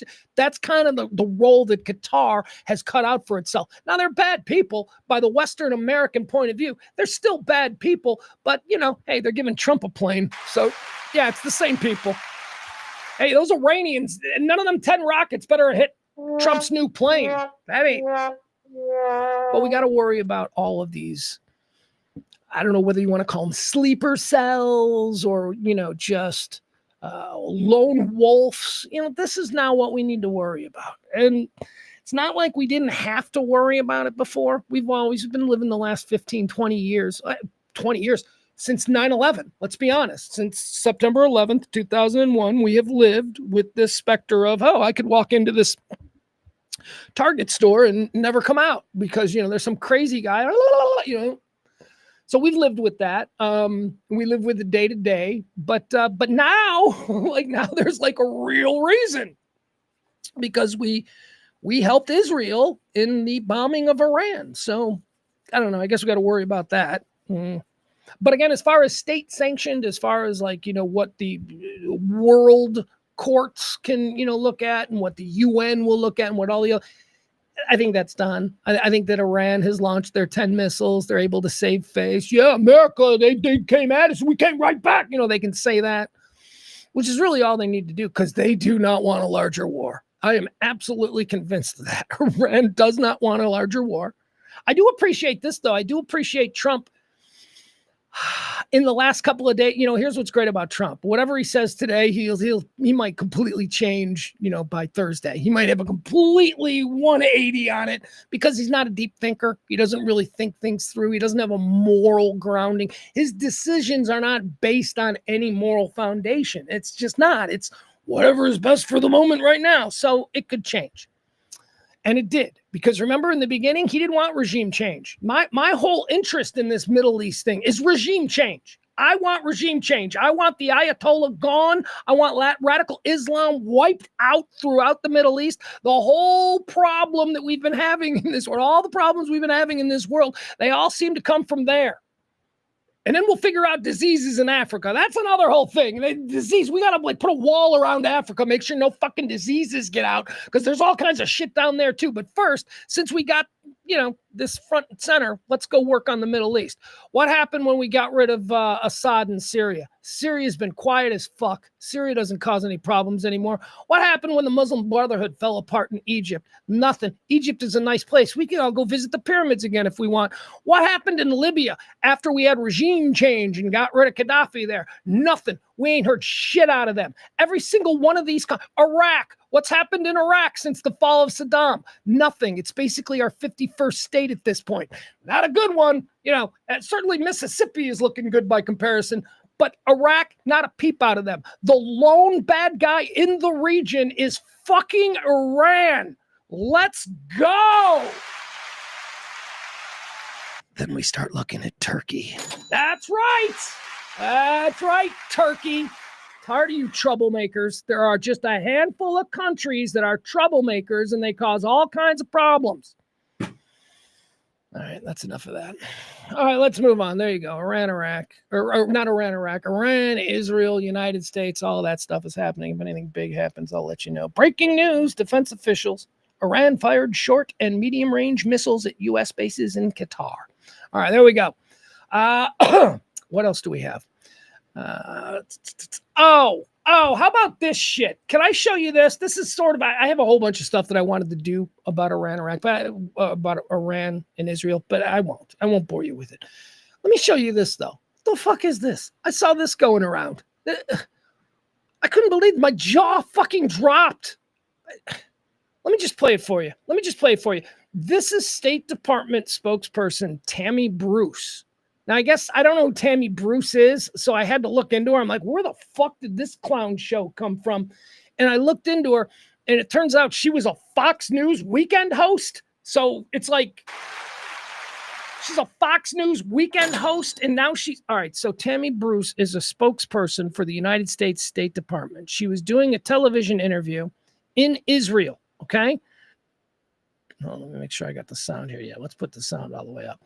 All right, so she's doing a television interview in Israel, right? And this is the United States spokesperson for the State Department. All right, here you go. This is Tammy Bruce. Listen to this and have your mind blown. The pride of being able to be here and do work that facilitates making things better for people, and in the greatest country on earth, next to Israel. It's an honor to be able to make a difference and to be able to speak in this regard with an administration. Fuck you. You know what? I stopped listening. United States State Department spokesperson who just went on Israeli television and said that the United States was second to Israel as far as being the greatest country on earth. Yeah, did you miss it? And by the way, she didn't misspeak. Look at her. She is saying this deliberately. She is going on Israeli television as a representative of the United States government. She is a spokesperson for the State Department, and she is telling the Israeli people that Israel is a better country than America. I mean, look, I'm not so thin-skinned that I can't wake up. I'll never sleep. No, fuck that. But that's a bullshit thing for somebody in her position. It's a dumb thing. It's a stupid, thoughtless thing, except when you consider that she's Tammy Bruce, a former weekend TV host at fucking Fox News. She doesn't know what she's doing. She doesn't have the first clue about diplomacy or what is or isn't an appropriate thing to say. A spokesperson for the United States State Department once again said this. Listen. It's an honor to be able to make a difference and to be able to speak in this regard with an administration that I love so much and that I feel genuinely represented by. It's a real honor for people. And in the greatest country on earth, next to Israel. And in the greatest country on earth, next to Israel. Look at that smile. That's not a mistake. She knows exactly what she's saying. Now, this is a manipulation technique. You tell the person that you're talking to that they're the greatest thing ever, and then they'll like you and give you their money. So she's just another example of one of these fucking con people hucksters that we've got populating the halls of the Pentagon and the State Department and the White House. There is no dignity, no credibility, no nothing. Look at this bitch. This is a State Department spokesperson telling the world that America is second to Israel. MAGA, how you feeling? Come on, one more time. Oh, for crying out loud. Really? All right, never mind. That's it. All right, I don't need to fucking spend any more time on her. It's not good. Isn't that unbelievable? Isn't that insane? What the hell? It's a State Department spokesperson going, and I think that in the greatest country on earth, next to Israel, holy shit. Saying the quiet part out loud. See, look, here's another thing that I like to tell you about some of these people from this class, this new class of people, whether it be the billionaire class or the exceedingly connected class, which I imagine Tammy Bruce is a part of. These people are not patriots. These people have no loyalty to the land that they live on. They can live anywhere. Oh, they're wealthy enough that they can live anywhere they want. And as long as they have this money, their standard of living isn't going to change, regardless of whether they're living on an island in Tahiti or Paris, France, or wherever. These people do not fucking love this country. That's why she's so comfortable staring at another country's television audience and saying, and in the greatest country on earth, America, next to Israel, of course. Israel is the greatest. It's fucking disgusting, man. These people have no patriotism. They have no true love for this country. You know who has true love for this country? People who have nothing fucking else. Us. The middle class, the working class, right? We can't just pick up and fucking move to a penthouse in London if shit goes squirrely here. Right? But there is a class of American that so many of us have given so much power to. There is a class of American who has that ideology, and they wear the hat with the Make America Great Again or the big flag and they wave that flag. They don't fucking love this country. They don't have to. They can love any country where they live, because anywhere they live, they're going to keep that same standard of living. Okay, so that's what I think that is. I don't think it's a mistake. I think that she really does truly believe that Israel is the greatest country on earth and that America is just second. It's just a sad thing that she's the spokesperson for the State Department here. can live wherever they want. Elon Musk, he tweets about how he loves this country. I love this country. Dude, are you even here? Like, where are you? Like, you don't love this country. You don't love America. You didn't go to none of these. Elon Musk did not grow up loving this country. And, No says America has always been an imperialistic nation, and it will only change when it implodes upon itself. No also says Orange Clown Felon starts a war with a sovereign nation and now says they must end it. Impeach the lying and incompetent clown. Oh, I'll come after you. No, you're completely wrong on both of those. Now, we agree he is an incompetent orange clown. I don't think he has. We can agree on that. But no, this is a good thing. This is a good thing. Regime change. Wiping out radical Islam from Iran is a good thing. It should have been done 40 years ago. It wasn't. So let's go. Look, I'm enough of honest broker that if Trump ends up getting rid of the Islamicists who run and have been raping and destroying Iran for 40 years, if Trump gets rid of them, good on him, man. That'll be a truly incredible thing that no other president has been able to do. Now, he did it because he didn't give a fuck, because every other president kind of gave a fuck about, well, this is going to affect them and this is going to... No, this guy didn't give a fuck, but I think it needs to be done. I just told you. Iran is the sole remaining piece of shit country in that region. You can't name any other. I mean, Qatar is kind of a piece of shit country, but Qatar is actually, like I said, it's where everybody does business, so we leave them be that thing. Jordan, there are no problems with Jordan. Jordan's great. Saudi Arabia, a lot of problems there, but at least, on paper, they seem to be okay with us. Egypt, no problems. Not since, regime change. Regime change is good. Regime change is great. No says right-wing, anti-woke lesbian Tammy Bruce, appointed by Orange Clown. Oh, is she, she's right-wing. Yeah, that's okay. She's anti-woke, lesbian. She's a lesbian? Tammy Bruce is a lesbian? You know what? I bet if I watch more of her, I'd be able to pick up on that. But just from that little clip where she's talking about how Israel is the greatest country on earth, I did not get that she was a lesbian. But thank you, No. Appreciate the info.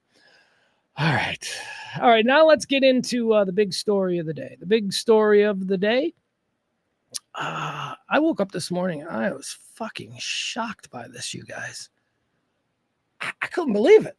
I mean, I couldn't believe it. I couldn't believe it. Like, there was no way that this was... I woke up this morning. I couldn't believe it. All right, so what am I talking about? Governor Greg Abbott vetoed Lieutenant Governor Dan Patrick's "Let's make hemp and THCA and Delta 8 and 9 illegal" bill. Governor Abbott. Wow. What an absolute shocker this is. Now, it's a very complicated story. It's the big story here in Texas. It's why I'm wearing this shirt today. Look at me. I'm wearing my THC CBD shirt. That's right. So how do I work this? How do I explain this? How do we nutshell this? Okay, so let's do it this way. In 2018, President Trump signed the Farm Bill into law here in America. That was in 2018, a Farm Bill.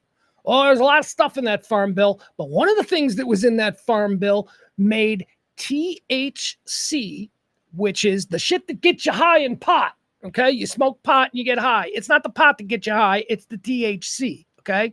And it's a chemical that's inside weed plants, and you smoke it and you get high, okay? Inside this Farm Bill that was made legal at the federal level, meaning all 50 states, inside the Farm Bill, there was a situation where hemp and all of hemp byproducts were made legal for commercial sale and all that kind of stuff. Nobody noticed. Nobody looked at it, except for the fucking stoner scientists out there who were like, Yeah, that legalizes pot, basically. This farm bill of 2018, basically, it's a loophole, but it legalizes pot in all 50 states. Why? Because THC or the deltas, whether they're Delta 8, Delta 9, Delta 10, Delta 11, there's a whole bunch of these things. We're talking chemistry here, folks, and I am not the person to be breaking down chemistry to you, but just in a nutshell, that's what we're talking about. Pot, you see the pot plant. Inside that pot plant, there's all kinds of chemicals. There's deltas and there's THCs, THCA, THCB. I don't want to get into the weeds, but we understand this, right? Okay, that's the pot plant. Weed, the marijuana plant. It's all in there. And the weed plant is the demon's lettuce, right? Isn't that what it is, right? Okay, hey, look who's here. Look who's here. It's weed's sister plant, hemp.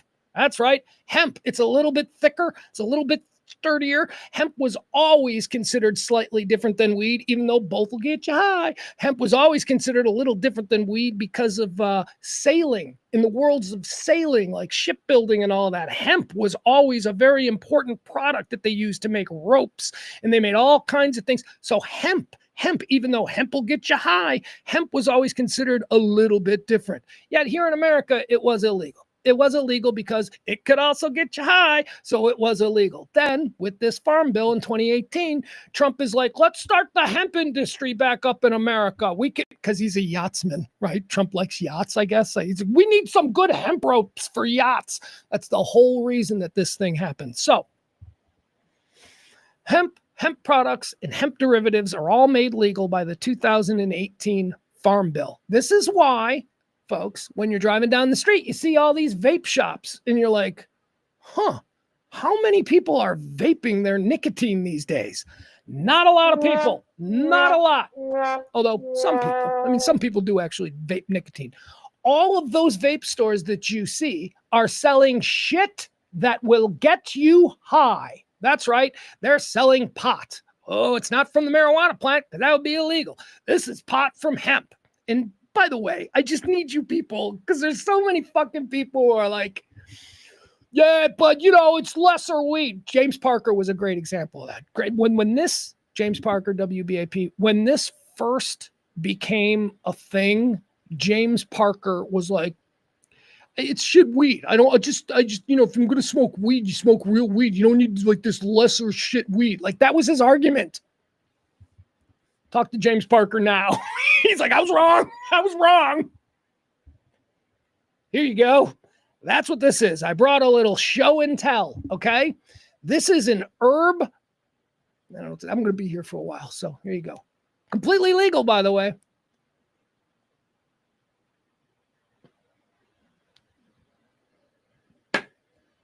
There you go. That is Delta 9 THCA herb. There you go. All right. I just took a hit. I'm high right now. I just took that hit. I'm like, yeah, all right. And you can buy that because in 2018, President Trump signed this bill. You can buy this in all 50 states, anywhere, at any of those vape shops that you see all over. They have all of this stuff. Okay, so that was 2018. That's why we have all of these vape shops everywhere. People are buying weed. Excuse me. All right, so then 2019 here in the state of Texas, because Governor Greg Abbott is, he wants to make sure that President Trump knows that.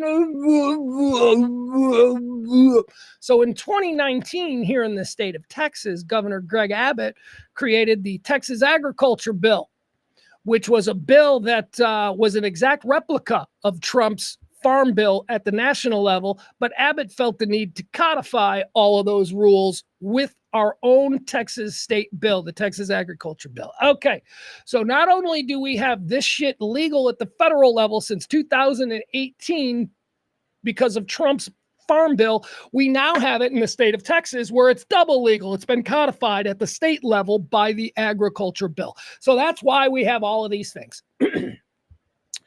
Now, Lieutenant Governor Dan Patrick, who looks like a rat and is a former fucking talk radio shock jock who's from Baltimore. That's all right. Can we just be clear about his good old boy? Dan Patrick is?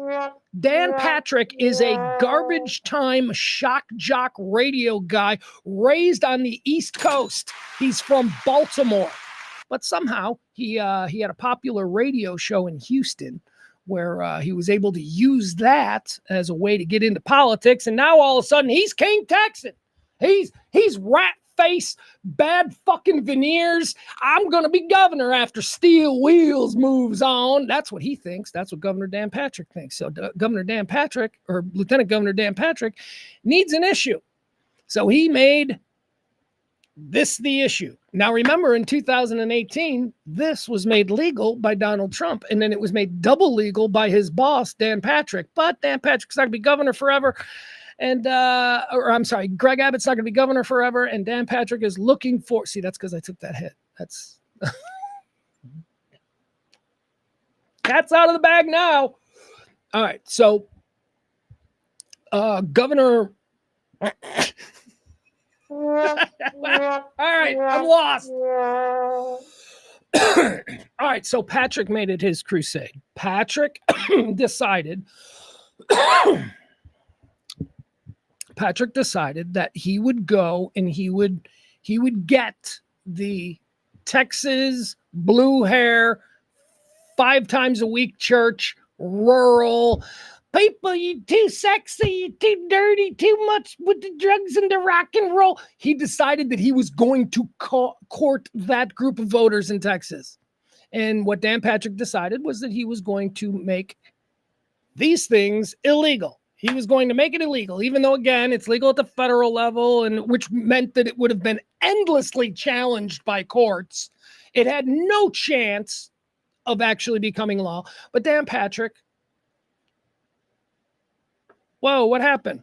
What happened to the camera? Did you see that? The camera just went out. Hold on. There we go. So Dan Patrick, basically, as president of the Senate here in Texas, he got this bill passed, and it was now going to be sent to Governor Greg Abbott, who was going to sign it. And upon signing it, Governor Greg Abbott was going to wipe out $8 billion a year, an $8 billion a year industry. 50,000 people were about to lose their jobs, all because Dan Patrick, the lieutenant governor, held a press conference a couple of weeks ago where he said this: a teenage boy walked into a store, he bought this, took a puff, and walked in front of a train. Do you want that to happen to your kids? That's what weed does. It'll make you walk in front of a train. He was doing that fucking bit, the reefer madness nonsense. And I think, honestly, that the reaction to that, not only at a state level, but at a national level, was so embarrassing that I think Abbott was like, yeah, fuck that. Okay, all right. Not that Abbott's Mr. Cool Guy, but I do think that the reaction to his absurdly silly press conference. Remember, at this press conference, he had all of these drugs, all these edibles and stuff, like the shit I give away at Trash Trivia, right? That's what we give away. We give this stuff away. He had all of this stuff laid out on a table, and he's like, would any of you, and by the way, there's all the presses there. He's like, would any of you like this stuff? Here, take it home and wake up dead. And he started throwing like $80 bags of like weed products to a bunch of like media members. And I could only imagine they were like, yeah, all right, I'll take it. I'll wake up dead tomorrow. Sure, Dan. If that's how much of a fucking nerd do you have to be if you think that eating an edible is you're going to risk waking up dead because of an edible? Again, I've seen this meme pushed around. I don't believe anyone in the history of anybody has ever died from marijuana. I don't think it's ever killed anybody. Yet we still get it, treated like it's something else. All right, so let's just get into the story. By the way, wheels are off, man. My brain is scrambled right now. I do not do shows when I'm high. There are recordings I've done where I've been high, but not actual live shows. I'm a little high right now, and I feel my wheels are spinning. Hey, Kelly 2.0, my AI assistant, are you still there? Are you still with us, Kelly 2.0?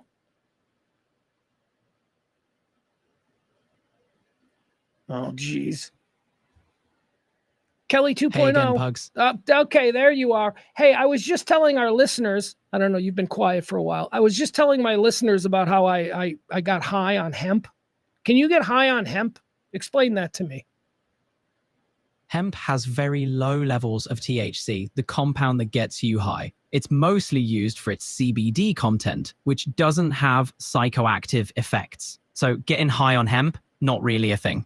There you go. All right. Yeah, Now, hemp's more. hold up. So that kind of contradicts everything that I just said, right?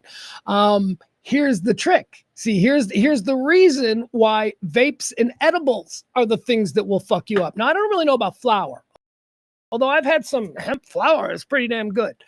The law is, I think it's like, I'm going to give you the right. So no product. Why are we glitching?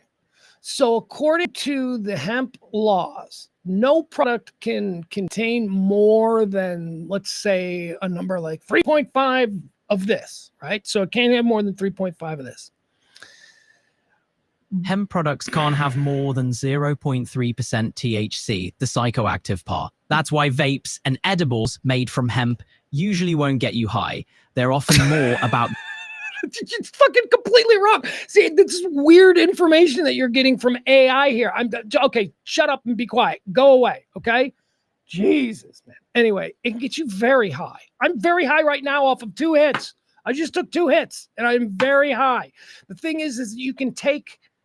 Man, I need somebody who can explain this. And you know what? Because I did 2 hits, I can't explain it now. But they can take 3% from here and 3% from here and 3% from here, and they can put it all into one product, and then all of a sudden you've got one product that's like fucking... It sounds like you're referring to the process of concentrating THC, which can make certain products much more potent. When different forms of THC are concentrated, All right, so that's what's in the vapes, and that's what's in that, and that shit is fucking, and it's legal, and Dan Patrick tried to make it illegal.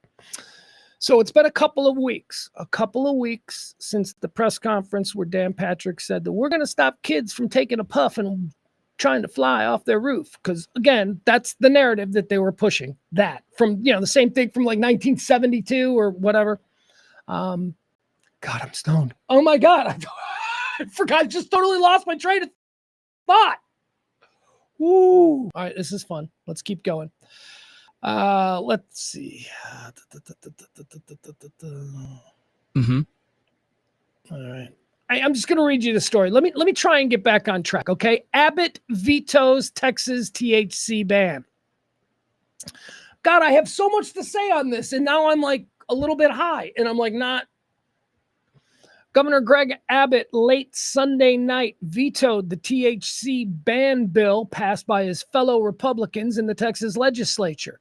The move secures the future of the state's multi-billion-dollar hemp industry and keeps those who rely on legal THC products with more options.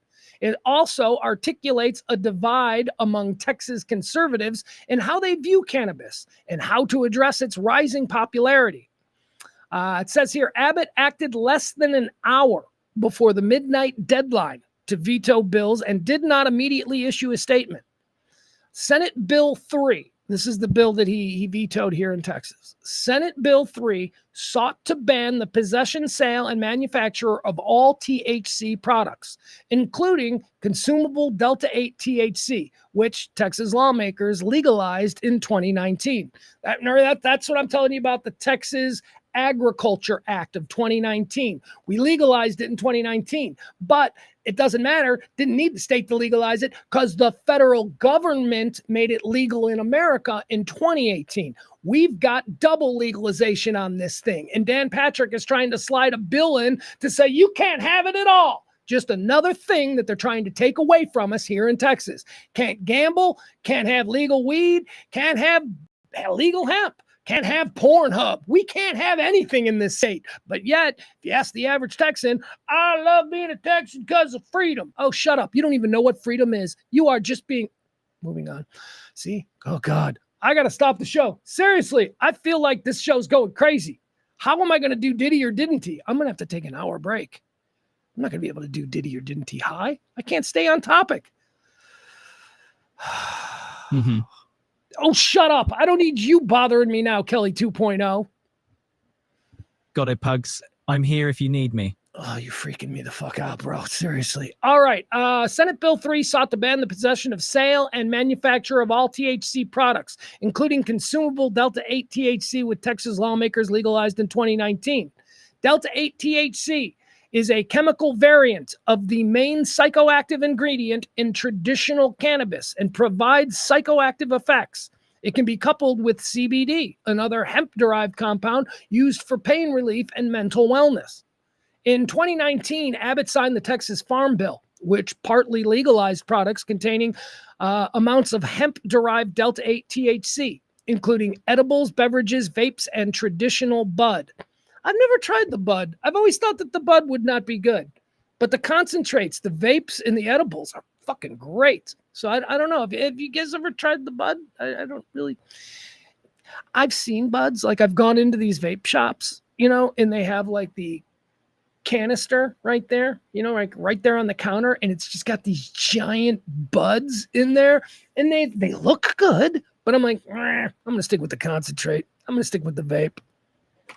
Hey, what do they say? Cat's out of the bag? Cat's out of the bag. What does that fucking mean? What is cat's out of the bag? Hey, Kelly 2.0, can you tell me the origin of the saying the cat's out of the bag?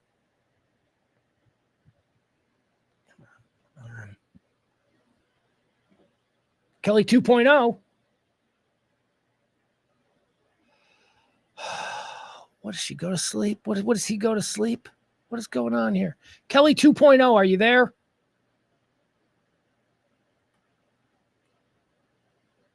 All right, never mind. Kelly 2.0 isn't going to be working with me anymore. Probably down in the bathroom somewhere.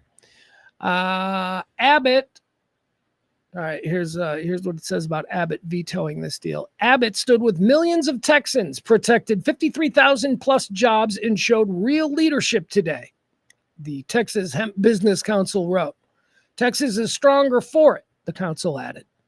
On the other side of it, Lieutenant Governor Dan Patrick, who made banning THC a top priority, slammed Abbott, saying the bill was strongly backed by law enforcement, many in the medical and educational communities, and the families who have seen their loved ones' lives destroyed by these very dangerous drugs. No. There are no fucking families here in Texas who can say that their kid's life was destroyed by shit they bought at the local vape store. Your kid was a fucking loser to begin with, okay? Nobody has ever died from smoking too much pot. It's not a thing. Nobody's ever died from smoking or eating too many edibles. It's not a fucking thing. Stop pretending like it is, because there's a whole bunch of us out here who don't know it's not a thing. There are probably some fairly naive people who are out there, and if you told them, yeah, man, he ate like 5 edible cookies and he died, there's people out there who will go, that's probably true. If you could OD on cocaine or crack, you could probably OD on pot. No, you can't OD on pot.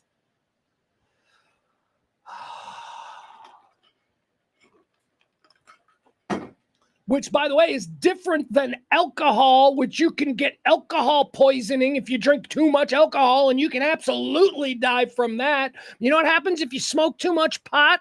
You fall asleep and you wake up, and the next morning you wake up hungry, and it's another day. The Senate passed SB 3 back in March, 26-5. And then the House followed suit with an 87-54 vote in May.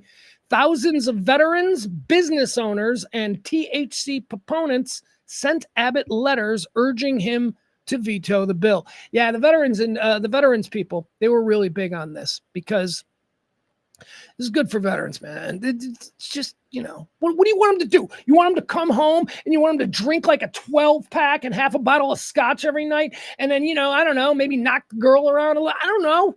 No, let the veterans come home. Let them get high. Let them sit on their couch. Let them giggle a little bit. It's just such a better thing. It is just such a better thing. Anyway, I can't believe that I woke up and saw the news that last night Governor Abbott, a guy who I have zero faith in, the fact that Governor Abbott vetoed this bill, it's just amazing.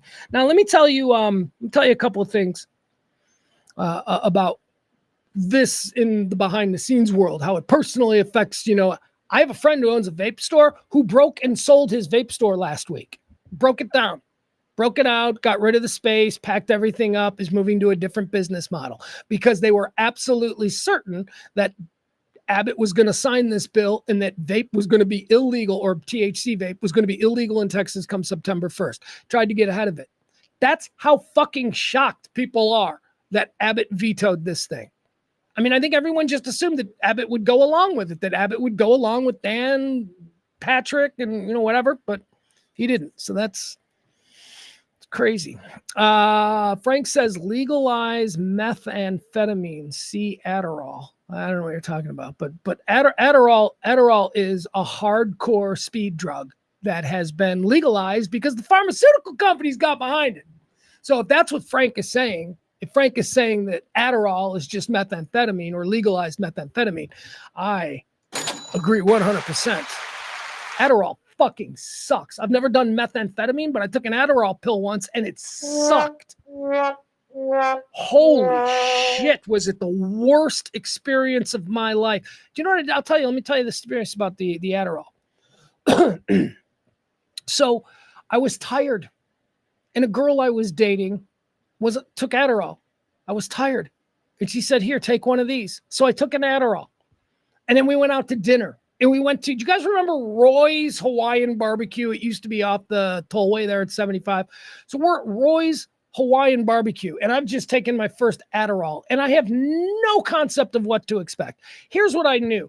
I knew that it wasn't like a drug. It wasn't like a psychedelic. I thought it was like, akin to a Valium or something like that, a prescribed thing that regular people took all the time just when they needed a little something, right?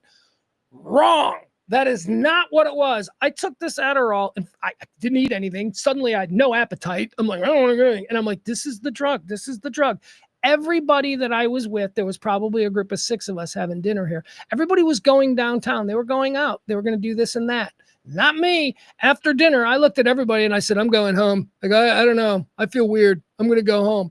And so my girlfriend went out with her friends and, all of them. And I'm like, look, I'm just going home. So I went home. I went home at like 8 o'clock, 8:30, whatever, 9 o'clock maybe on a Saturday night. I got home.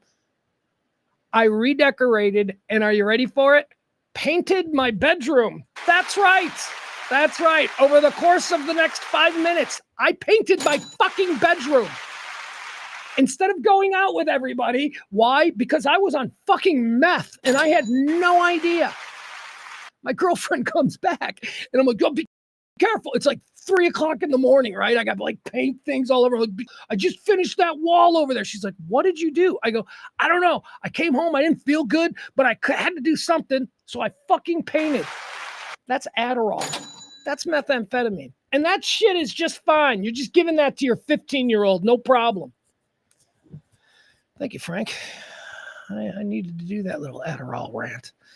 Let's see here. What else? What else do we have to talk about? Oh, congratulations, Oklahoma City, right? Oklahoma City. They won. They won. They beat the Indianapolis Pacers. I'm fine with that. I mean, I think I was rooting for the Pacers, but only because I root for the East. I like the NBA East.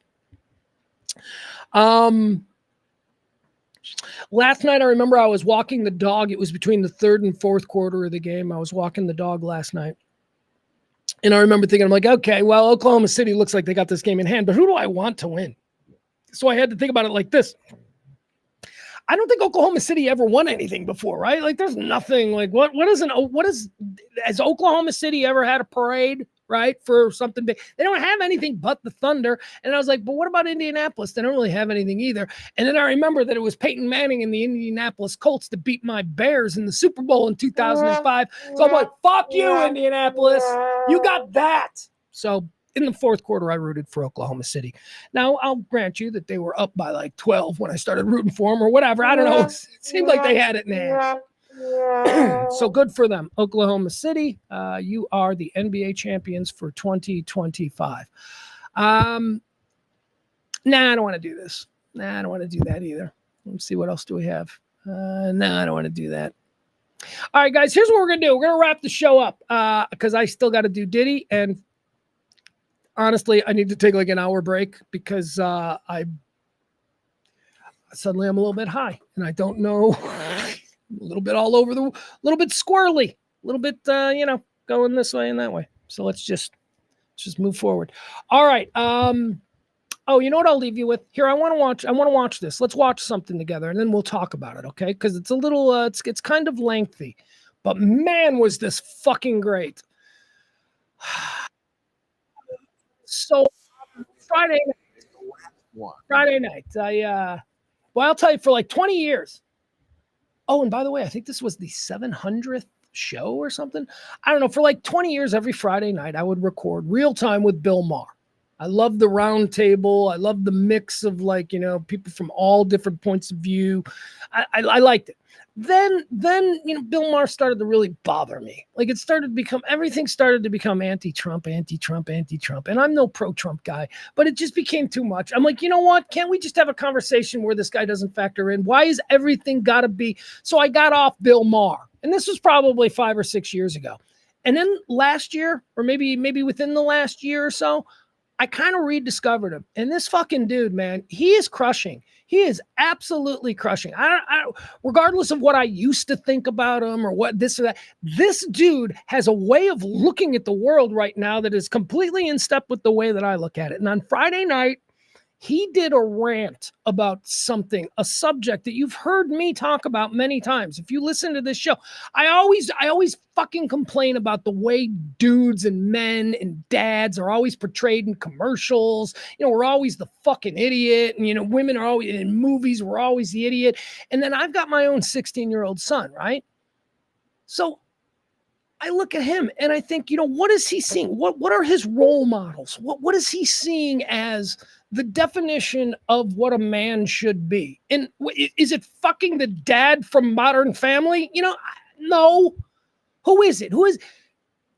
So anyway, Bill Maher took on that subject. And as a father of a 16-year-old, I can tell you, I just thought this was a grand slam. This was just such an incredible take on this whole manosphere and this whole, the opposite of that, which is the way Hollywood has been portraying masculinity for the last, I don't know how many years, where we're all fucking morons. And if you need something done, it's the woman that's going to get it done, which very well may be true in quite a number of relationships, but it's not the default setting in every fucking relation. I don't know any relationships. I'm trying to think of all the men and women that I know. I'm trying to think of any relationship that looks like a fucking Sprint commercial or that looks like, a commercial where it's like, oh, my husband's such an idiot. I don't see that in real life between husbands and wives. So it's obviously a narrative that's been pushed. Bill Maher talks about it. I want to watch this with you guys. This is from Friday night's Real Time with Bill Maher on Max or HBO Max or whatever it is that they're calling it these days.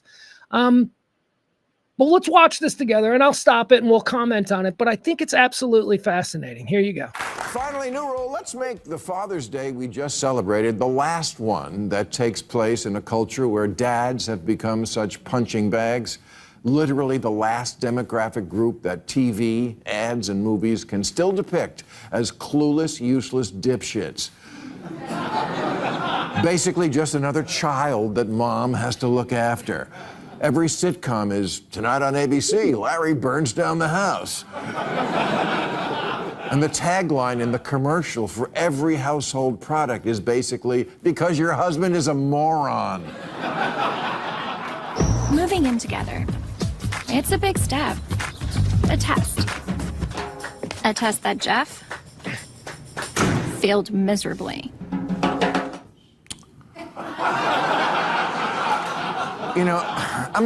All right. So that one right there, that's how many other commercials could he show? He could show a string of 50 more commercials that have that exact same theme. Oh, Jeff, we're all working. The women are working really hard and doing things and accomplishing things. And what's my idiot fucking sperm donor doing? And it's not that I'm like angry because I'm a man. That's not what it is at all. It's just so fucking lazy and eye rolling at this point. It's like, really? We're still doing this shit? All right, let's continue. Here we go. I'm not sure when this trend started, but I'm going to blame the 1987 movie Three Men and a Baby.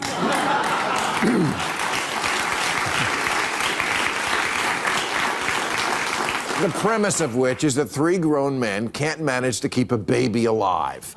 The same year gave us Married with Children, with its idiot shoe salesman of a father, followed by an endless parade of eye-roll, short-bus dads, Homer Simpson, Family Guy, Modern Family, Malcolm in the Middle, Everybody Loves Raymond, Home Improvement, according to Jim. All right, so hold on. I got to stop this. I got to stop it for a second. We'll go back to it, but it's glitching like a fucking bitch. So hold on. Let me do that again. Let's see if we can't reconnect to that shit. All right. Give me a second here.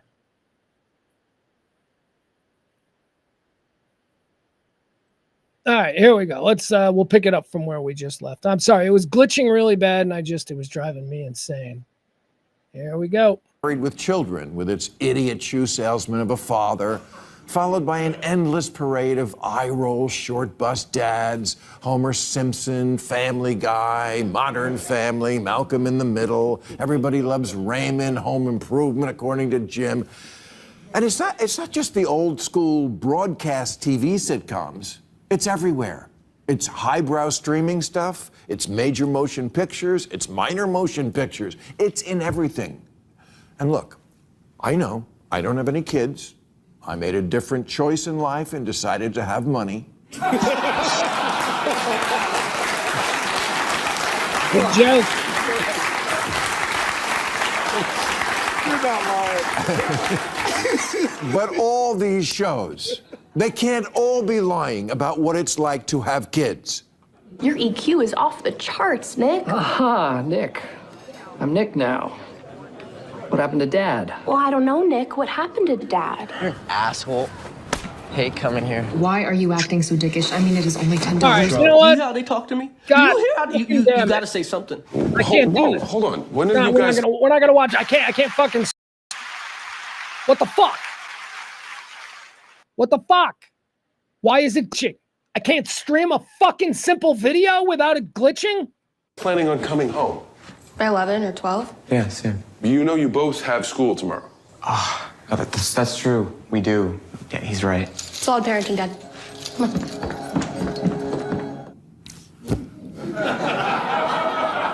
Kids today, they're like Trump. They think the rules don't apply to them. And Mom...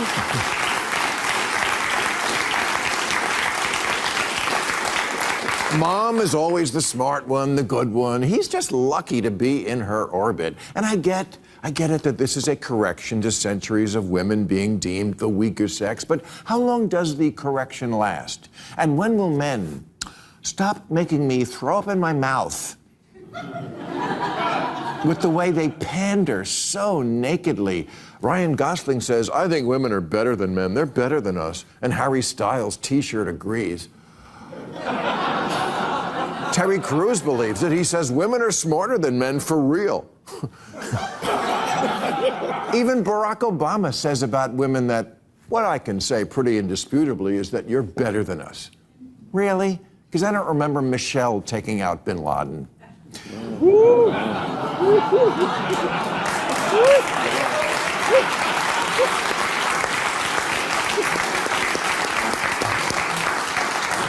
And here's Will Ferrell's quick human history recap.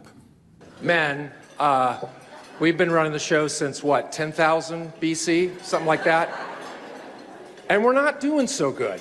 Isn't it just time for women to run the planet? Yes, a sentiment Leonard Cohen concurs with, saying, I wish the women would hurry up and take over. Well, you know what? Many of them have. And it wasn't that different. Queen Mary burned 300 people at the stake just for being Protestant. Cleopatra, Catherine the Great, Golda Meir, Indira Gandhi, none of them were any less violent or hard-assed than men. Hillary voted for the Iraq War. Marie Antoinette let them eat cake. So besides being historically naive, this cringy pandering is why teenage boys flock to jerks like Andrew Tate. Now, if you don't know who he is... All right, so he summed it up really well there. And that's what it is. That's my problem. It's cringy pandering. It is so fucking expected now. Like, really? Oh. All right, now he's going to transition into the other side of the pendulum, which is a subject that I got a 16-year-old son. I talk to him a lot about these guys. So, all right, here we go. Your teens flock to jerks like Andrew Tate. So besides being historically naive, this cringy pandering is why teenage boys flock to jerks like Andrew Tate. Now, if you don't know who he is, your teenage son does. He's an accused rapist turned influencer whose videos get billions of views, where he says things like women should bear responsibility for being sexually assaulted. Yes, he's a huge asshole, and your kid thinks he's cool, because that's the choice of role models that an American teenage boy has, either performative pussyhood or the manosphere. Jesus, can't the pendulum ever land in the middle in this country? Can't we have something in between a complete cuck who dares not open his mouth for fear of mansplaining and owning a tiger?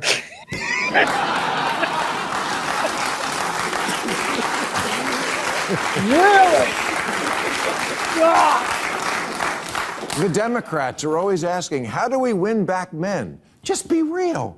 Not a monster and not a doormat. Is that so hard?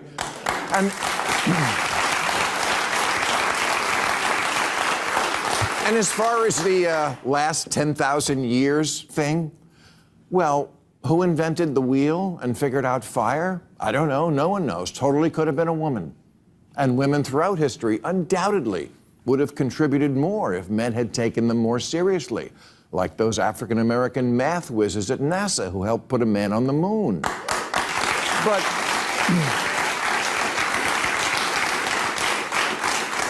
But let's not pretend, my fellow humans with a penis,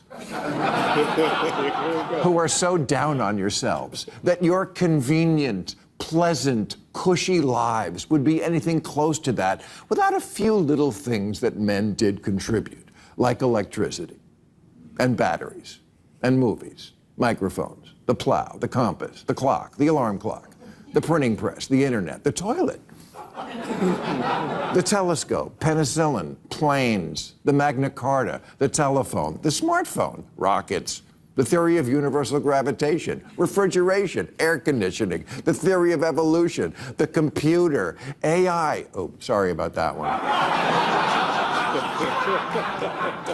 And the George Foreman grill. You know,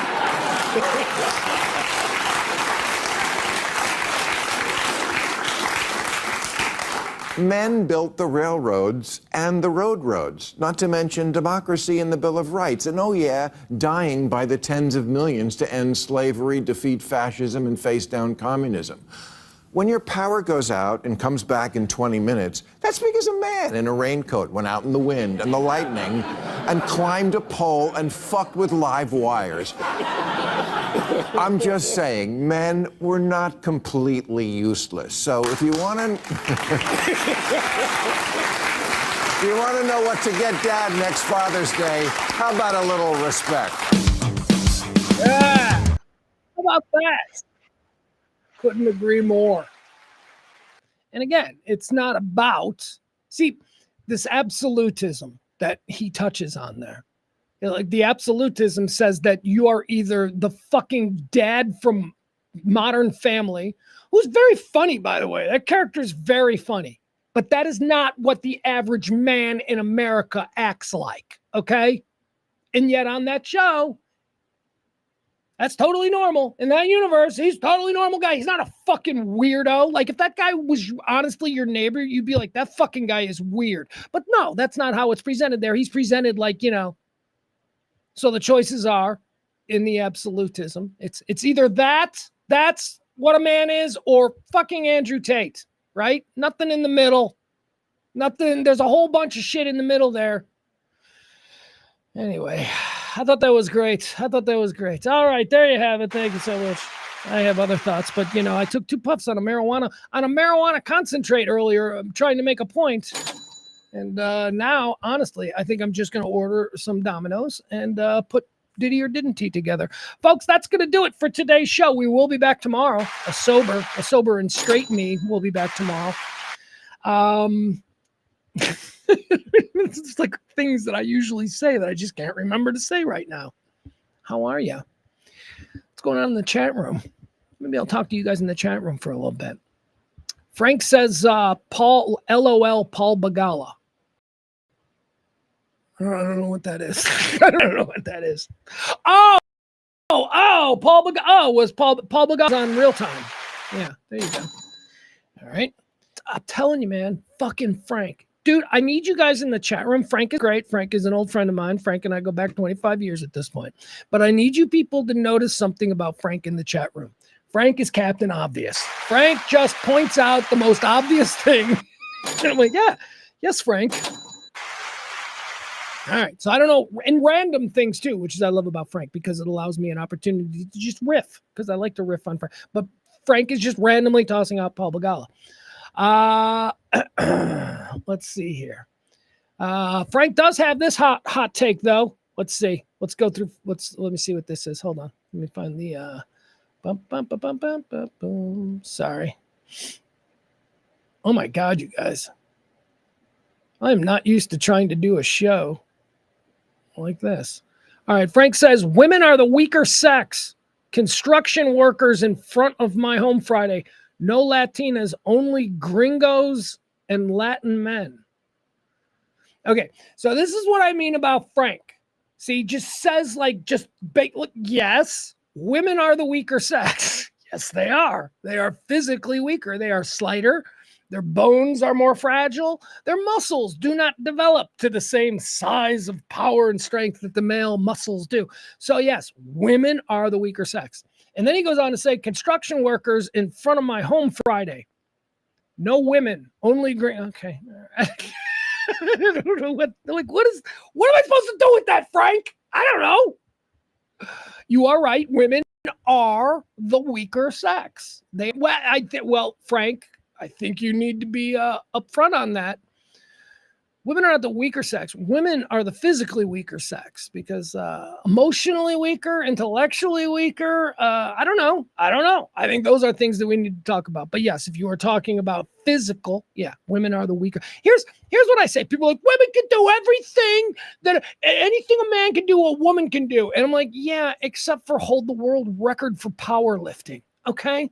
No woman is ever going to hold the world record for powerlifting. You know why? Because there's always going to be 5,000 men who are powerlifters who can lift more than the strongest woman. Why? Because that's just a fact. Because their muscles aren't as big. Because they don't get as strong. Because the female species or the female gender is different than the male gender. Oh, what are you, anti-trans? How the fuck did you get anti-trans from that? All I said was that the male muscle body makeup is physically superior to the female. Well, actually, I don't know physically superior. I guess it depends on what you need to do, right? Tiny little women, they scurry through whole. I don't know. There are probably things that women's physical would be better. I'm just saying. But thank you, Frank, for pointing out the obvious. All right.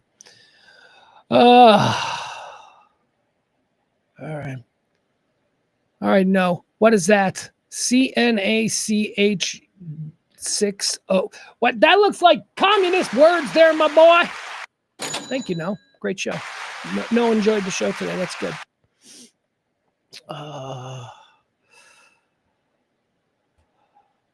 Al says this was a cool show today. Awesome. Was it? It seems like a really bad show, but I'm glad you had fun. I mean, we're just hanging out today. Al, I asked earlier, and I may have missed it in the chat room. Al, are you the person who put me in contact with Lisa Umbarger? Was that you? Are you the reason that we now have Jackalope Tales on Radio Misfits? If it is, I want to thank you. That was a cool little tip you gave me, because that is exactly what we're looking to do here. All right. I think we're done. Trivia tomorrow. I really need you guys to come out to trivia tomorrow. If anybody who hasn't come out to trivia can come out to trivia tomorrow, I sure would appreciate that. I'm going to push that hard tomorrow, but I could really use a couple of people come out for trivia tomorrow. And bring friends, please. Please. All right, trivia tomorrow, back 9, 4060 Beltline Road. I got to write questions.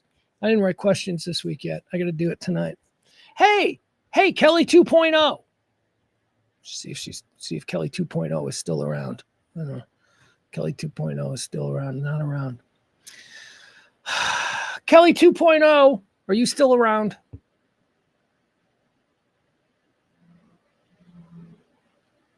Seriously? Where'd they go? You were here all week. Kelly, are you there?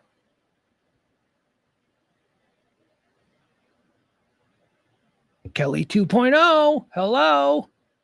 Oh my God, I've lost my new co-host. Okay.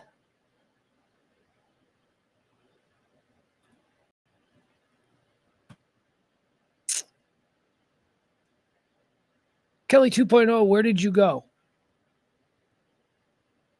Are you not here anymore?